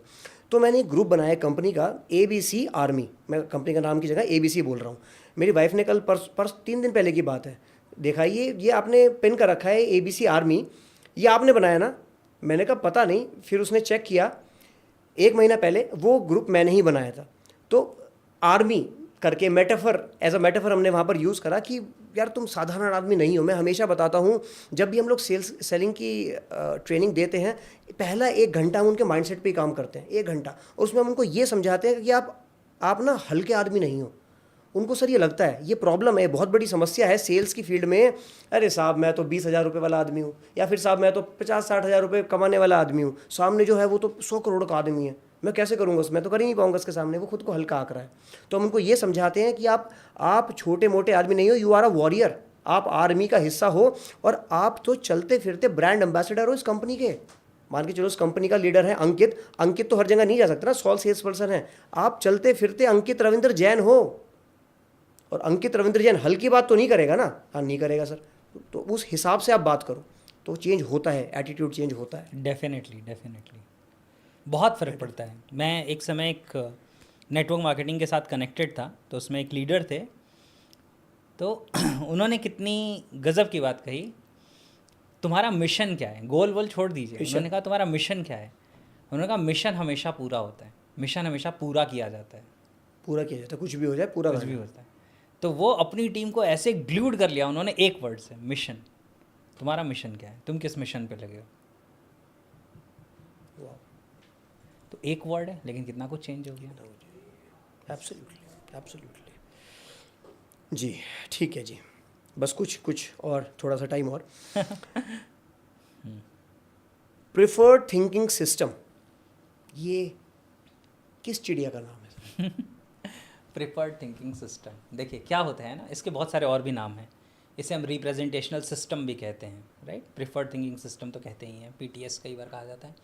क्या होता है ना, हम में से हर इंसान के जो मन के अंदर दुनिया क्रिएट होती है, उसमें 3 इंग्रेडिएंट्स होते हैं जो मैं बार बार बता रहा हूँ, विजुअल्स, ऑडियोज़ और फीलिंग्स। तो क्या होता है कि कुछ लोगों का मन जो होता है, कुछ लोगों का माइंड जो होता है ना, वो ऑटोमेटिकली विजुअल्स को ज़्यादा इंपॉर्टेंस देता है, राइट। कुछ का माइंड ऑडियो को ज़्यादा इंपॉर्टेंस देता है, कुछ का फीलिंग को ज़्यादा इंपॉर्टेंस देता है। और ये ऑटोमेटिकली होता है, ये कोई जानबूझ के नहीं करता। ये वैसे ही है कि मेरे पास लेफ्ट हैंड राइट हैंड दोनों हैं, लेकिन मैं राइट हैंड डोमिनेंट हूँ, कोई लेफ्ट हैंड डोमिनेंट होगा, राइट। करेक्ट। तो इसका ये मतलब नहीं होता मैं राइट हैंड डोमिनेंट हूँ तो ये मतलब नहीं हुआ कि मैं लेफ्ट हैंड यूज़ नहीं करता, और मैं लेफ्ट हैंड डोमिनेंट हूँ तो इसका ये मतलब नहीं है कि मैं राइट हैंड यूज़ नहीं करता। इसका सिर्फ मतलब इतना सा है कि मैं एक हैंड को ज़्यादा यूज़ करता हूँ या एक हैंड को ज़्यादा प्रेफर करता हूँ। तो ऐसे ही ऑटोमेटिकली सबकॉन्शियसली कुछ लोगों का माइंड विजुअल्स को ज़्यादा वैल्यू देता है, कुछ का माइंड ऑडियो को ज़्यादा वैल्यू देता है, कुछ का माइंड फीलिंग को ज़्यादा वैल्यू देता है। और ये तीनों ही जो तरह के सिस्टम हैं, ये आप ऐसे समझ लीजिए कि 3 लैंग्वेजेस के लोग हैं। ये आपको इंग्लिश भी आती है और आपको चाइनीज़ भी आती है, लेकिन आप चाइनीज़ इंसान हो, तो सबसे ज़्यादा इम्पैक्ट कब होगा? जब मैं आपसे किस लैंग्वेज में बात करूँ? चाइनीज़ में बात करूँ, जबकि आपको हिंदी इंग्लिश आती है। इसी तरीके से आपको चाइनीज़ भी आती है लेकिन आप हिंदी भाषी हैं, तो तब सबसे ज़्यादा इम्पैक्ट होगा जब मैं हिंदी बोलूँगा। अगर आप अंग्रेज़ हैं तो तब सबसे ज़्यादा इम्पैक्ट होगा जब मैं आपसे इंग्लिश में बात करूँगा। बाकी दोनों आपको आती है लेकिन वो लैंग्वेज ज़्यादा टच करेगी। तो क्या होता है कि लोगों को जब हम सेल्स की दुनिया में जाते हैं, सेल्स की फील्ड में जाते हैं, तो हमें ये अगर पता हो जाए कि सामने वाला पर्सन विजुअल थिंकिंग डोमिनेंट है या ऑडियो थिंकिंग डोमिनेंट है या फीलिंग डोमिनेंट है, तो उसके अकॉर्डिंग अगर हम उससे कन्वर्सेशन करेंगे तो हम उसकी उस लैंग्वेज में बात कर रहे हैं जो लैंग्वेज उसको आती है, समझ में आती है, जो लैंग्वेज उसके दिल के सबसे करीब है, राइट। तो उस समय उसके कन्विंस होने के, समझने के चांसेस सबसे ज़्यादा होते हैं। जैसे जो विजुअल इंसान होता है वो चीज़ों को देख के कन्विंस होता है। बिल्कुल ठीक। ऑडिटरी जो इंसान होता है, यानी जिसका ऑडियो डोमिनेंट है, उसको जब कहा जाता है, बोला जाता है कि आपको हिंदी, तब वो ज़्यादा कन्विंस होता है। और काइनेस्थेटिक यानी कि फीलिंग वाला जो इंसान है, जब वो किसी चीज़ को टच कर लेता है, फील कर लेता है, तब वो ज़्यादा कन्विंस होता है। तो हमें अगर ये पता चलना शुरू हो जाए कि कौन सा इंसान किस डोमिनेंस का है, किस प्रिफर्ड थिंकिंग सिस्टम का है, तो हम उसके अकॉर्डिंग बात कर सकते हैं। तो इसमें इसको समझने के लिए बहुत सारी चीज़ें होती हैं। मैं सबके बस दो दो चीज़ें आपको बताता हूँ जिससे सबसे जल्दी समझ में आ सकता है। पता कैसे करें। तो विजुअल जो लोग होते हैं, इनकी दुनिया पिक्चर्स में, इमेजेस में चलती है। इनके माइंड में इमेजेस, फाइल्स, ये सारी वीडियोस चलती रहती हैं। तो इनकी दो दो चीज़ें जो मैं कह रहा हूँ, तो पहली चीज़ क्या है, इनके शब्दों में विजुअल शब्द ज़्यादा होते हैं। विजुअल शब्द मतलब कहेंगे अरे यार देखो जो मैं कह रहा हूँ। अब जो मैं कहता हूँ वो दिखाई देता है क्या? कभी भी नहीं। लेकिन विजुअल इंसान क्या कहता है, देखो जो मैं कह रहा हूँ। वो बात करेगा कि यार मुझे ना तुम्हारे प्रोडक्ट से कुछ फ्यूचर में होता हुआ दिख नहीं रहा है ना। यार तुम्हारी ये जो चीज़ है ना, इसकी तो पिक्चर ही नहीं बन रही मेरे दिमाग में, इससे तो क्लैरिटी ही नहीं आ रही है। अब ये सारे शब्द कैसे हैं? विजुअल शब्द हैं। दूसरी जो चीज़ पता चलती है सबसे फास्ट, हालांकि मैं 4 चीज़ें सिखाता हूँ लेकिन सारी सिखाने का टाइम नहीं है वो होता है स्पीड से। जो विजुअल डोमिनेंट लोग होते हैं उनकी बोलने की स्पीड जनरली फास्ट होती है, वो जल्दी जल्दी बोलते हैं, राइट। अरे अंकित जी मैं आपसे कह तो रहा हूँ आपका प्रोडक्ट है ना, मेरी समझ में नहीं आ रहा यार, इससे कुछ फ्यूचर दिख ही नहीं रहा होता हुआ। अब ये जो स्पीड है और ये जो शब्द हैं, ये किस डोमिनेंस को बता रहे हैं? ये विजुअल डोमिनेंस को। तो ऐसे इंसान को आपको चीज़ें दिखानी है। इसके साथ शब्द भी वो यूज़ करने हैं जो विजुअल शब्द हैं। सर आप इसे इम्प्लीमेंट तो करके देखो राइट। क्लियर हो रही है चीज़ें? तो ये विजुअल है। अब ऑडिटरी बताता हूँ। ऑडिटरी जो लोग होते हैं ना, इनकी शब्दों के ऊपर जो है इनका एम्फेसिस ज़्यादा होता है, बातों के ऊपर इनका एम्फेसिस ज़्यादा होता है। तो कहेंगे यार अंकित भाई आपकी बात जम नहीं रही, राइट। यार मुझे ना इसमें कुछ साउंड समझ में नहीं आ रहा। या कई बार ऐसे लोग कहते हैं कि यार मेरा मैसेज ना बहुत लाउड एंड क्लियर है। अब ये सारी जो चीज़ें हैं ये बता रही हैं कि वो पर्सन प्रोबेबली ऑडियो डोमिनेंट है, ठीक है। अब इन लोगों की जो स्पीड होती है वो नॉर्मल होती है, वो आराम से बात करते हैं कि अंकित जी देखिए जो आप कह रहे हैं ना, आपकी बातें जम नहीं रही हैं, मुझे समझ नहीं आ रहा, मुझे ऐसा लगता है कि मैं ये ले भी लूँगा ना तो यार कल से दिल से आवाज़ आएगी ना कि यार सही डिसीजन नहीं लिया तुमने। अब ये जो चीज़ें हैं ये किसको बता रही हैं? ये ऑडियो डोमिनेंस को बता रही हैं। क्लियर हो गई चीज़ें? अब बात करते हैं काइनेस्थेटिक की, है ना, बड़ा इंटरेस्टिंग ये सब हम एक ही दुनिया में रहते हैं लेकिन अलग अलग तरह के लोग रहते हैं, राइट। काइनेस्थेटिक डोमिनेंस के जो लोग होते हैं इनके शब्दों में जनरली फीलिंग वाले शब्द बहुत ज़्यादा होते हैं। यार मैं ना महसूस नहीं कर पा रहा कि आप जो कह रहे हो उससे बात बनेगी, महसूस नहीं कर पा रहा, मुझे फील नहीं हो रहा। यार आपका प्रोडक्ट मुझे लगता नहीं कि मार्केट को ग्रिप कर पाएगा, ग्रिप कर पाएगा। ग्रिप क्या है? काइनेस्थेटिक है, फीलिंग है। लगता नहीं, ये भी फीलिंग है। तो वो फीलिंग की बात करता है। और ऐसे लोग जो होते हैं जनरली वो क्या करते हैं, वो स्पीड जो होती है उनकी काफ़ी स्लो होती है बात करने की, यानी उनके पॉज लंबे होते हैं। ऑडियो से भी स्लो? ऑडियो से भी। तो विजुअल का फास्ट, ऑडियो का मीडियम और काइनेस्थेटिक का स्लो। तो काइनेस्थेटिक लोग बात करेंगे कि अंकित जी यार आपका प्रोडक्ट मार्केट में ना जमेगा नहीं। अब वो क्या है, अब वो उनके पॉजेस हैं, वो फील कर करके बात कर रहे हैं। तो इनको फीलिंग देनी है, राइट। इनको फीलिंग देनी, इनको प्रोडक्ट हाथ में देना है, करेक्ट। इनको टच एंड फील देना है, करेक्ट। इनसे बातें भी करनी है तो फीलिंग की बात करनी है।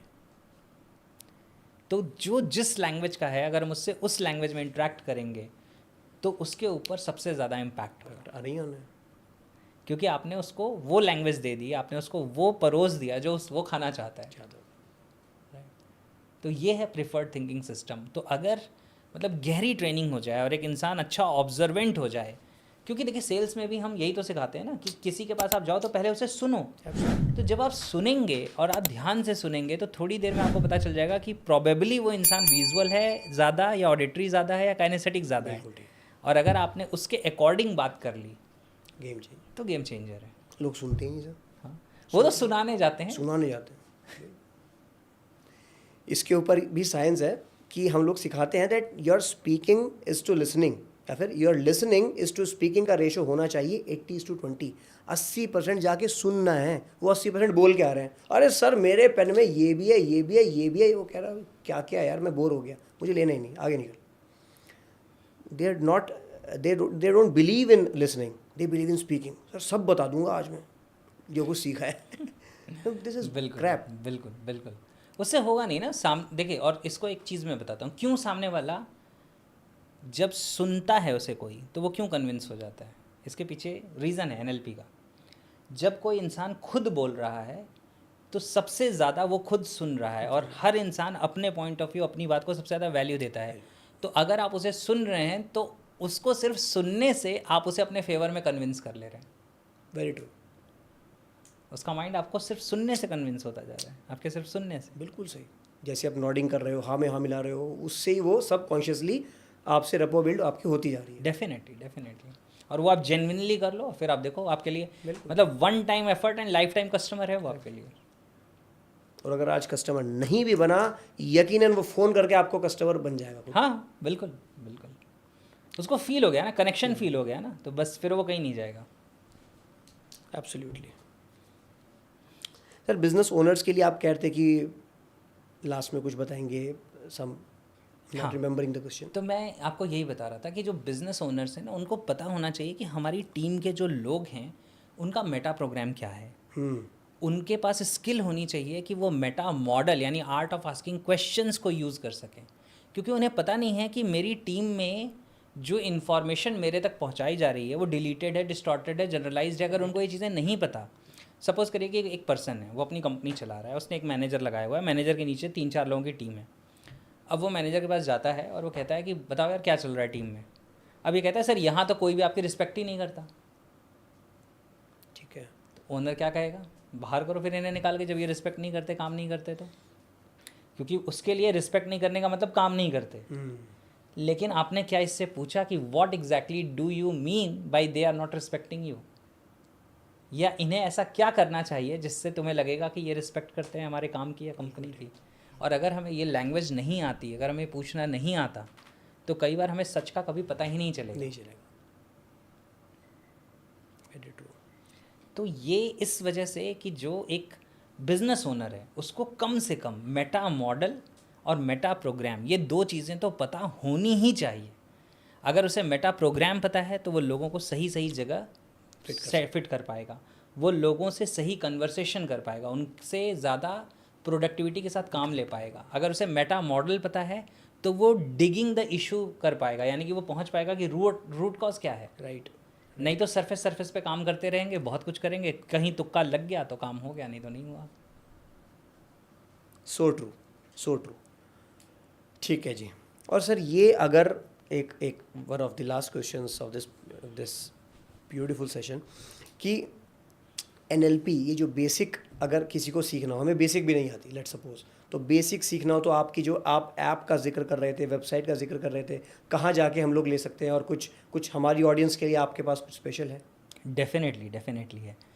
एक्चुअली मेरी वेबसाइट है programyourmind.org, programyourmind.org, या वेद मेरा नाम है और एनएलपी में मैं काम करता हूँ। तो गूगल पे सर्च करेंगे वेद स्पेस एनएलपी तो आपको मेरा सीधे programme your mind YouTube channel भी मिल जाएगा, आपको वेबसाइट भी मिल जाएगी, और मेरा ऐप भी इसी नाम से प्रोग्राम योर माइंड। हाँ, तो वहाँ पे क्या है, प्रोग्राम योर माइंड वेबसाइट पे जाएंगे, आप ऐप पे जाएंगे तो वहाँ पे आपको बहुत सारी चीज़ें फ्री वीडियोस मिल जाएंगी, जिसमें स्पेशली जो एनएलपी फंडामेंटल्स मैं कहता हूँ, अगर उसको एक कोर्स की तरह मैं कराऊँ तो उसको कम से कम 10,000 उसका कॉस्ट होना चाहिए। तो आपके ऑडियंस के लिए वो फ्री ऑफ कॉस्ट अवेलेबल है। वो वहाँ पे वेबसाइट पे जाके या ऐप पे जाके एनएलपी फंडामेंटल्स को, एनएलपी कोर्स के अंदर एनएलपी फंडामेंटल फोल्डर्स है, उसमें जाके वो उनको काफ़ी सारे वीडियोस मिल जाएंगे जिसमें पूरी एनएलपी की फंडामेंटल्स मैंने सिखाई हुई है। जो मेरे पेड प्रोग्राम का हिस्सा है, लेकिन आप लोगों के लिए वो एक्सेसिबल है। Awesome awesome awesome. NLP fundamentals. तो guys please check out the link, हम लोग लिंक आपका ज़रूर यहाँ पर लगाएंगे, and you have to benefit out of it. आपको लग रहा है आप एक बिजनेस ओनर है, आपको लग रहा है मेरे पास टाइम नहीं है, अपने बच्चों को, अपनी फैमिली को, अपनी टीम को, हर किसी को वो एनएलपी के फंडामेंटल्स कराइए, so that everybody should benefit out of it. Definitely. वाह। तो वेद जी, मज़ा ही आ गया आज के पॉडकास्ट में, दिल से बोल रहा हूँ, मज़ा आ गया। मैंने पर्सनली, क्योंकि मेरे दिल के बहुत ज़्यादा करीब है सेल्स और एनएलपी का, जब ये जो अमलगमेशन है ना एनएलपी और सेल्स का, ये नेक्स्ट लेवल है। तो आज मैंने बहुत कुछ सीखा और ये सारी की सारी मतलब डिट्टो सारी की सारी, और जो मैं इसके बाद आपसे सीखने वाला हूँ सारी इन्फॉर्मेशन मैं अपने ट्रेनिंग्स में डालने वाला हूँ, बिकॉज आई नो कि इससे क्या होने वाला है, ड्रास्टिक चेंज। डेफिनेटली बहुत अमेजिंग है। Okay Ved ji, thank you for coming here and बहुत बहुत धन्यवाद। Thank you so much, and thank you so much कि आपने इस टॉपिक को लिया, एनएलपी फॉर सेल्स को लिया, क्योंकि ये मेरे अकॉर्डिंग आज तक तो कहीं पे किसी भी ओपन प्लेटफॉर्म पे डिस्कस इस तरीके से नहीं किया गया है। सही बात है। तो thank you so much. Thanks.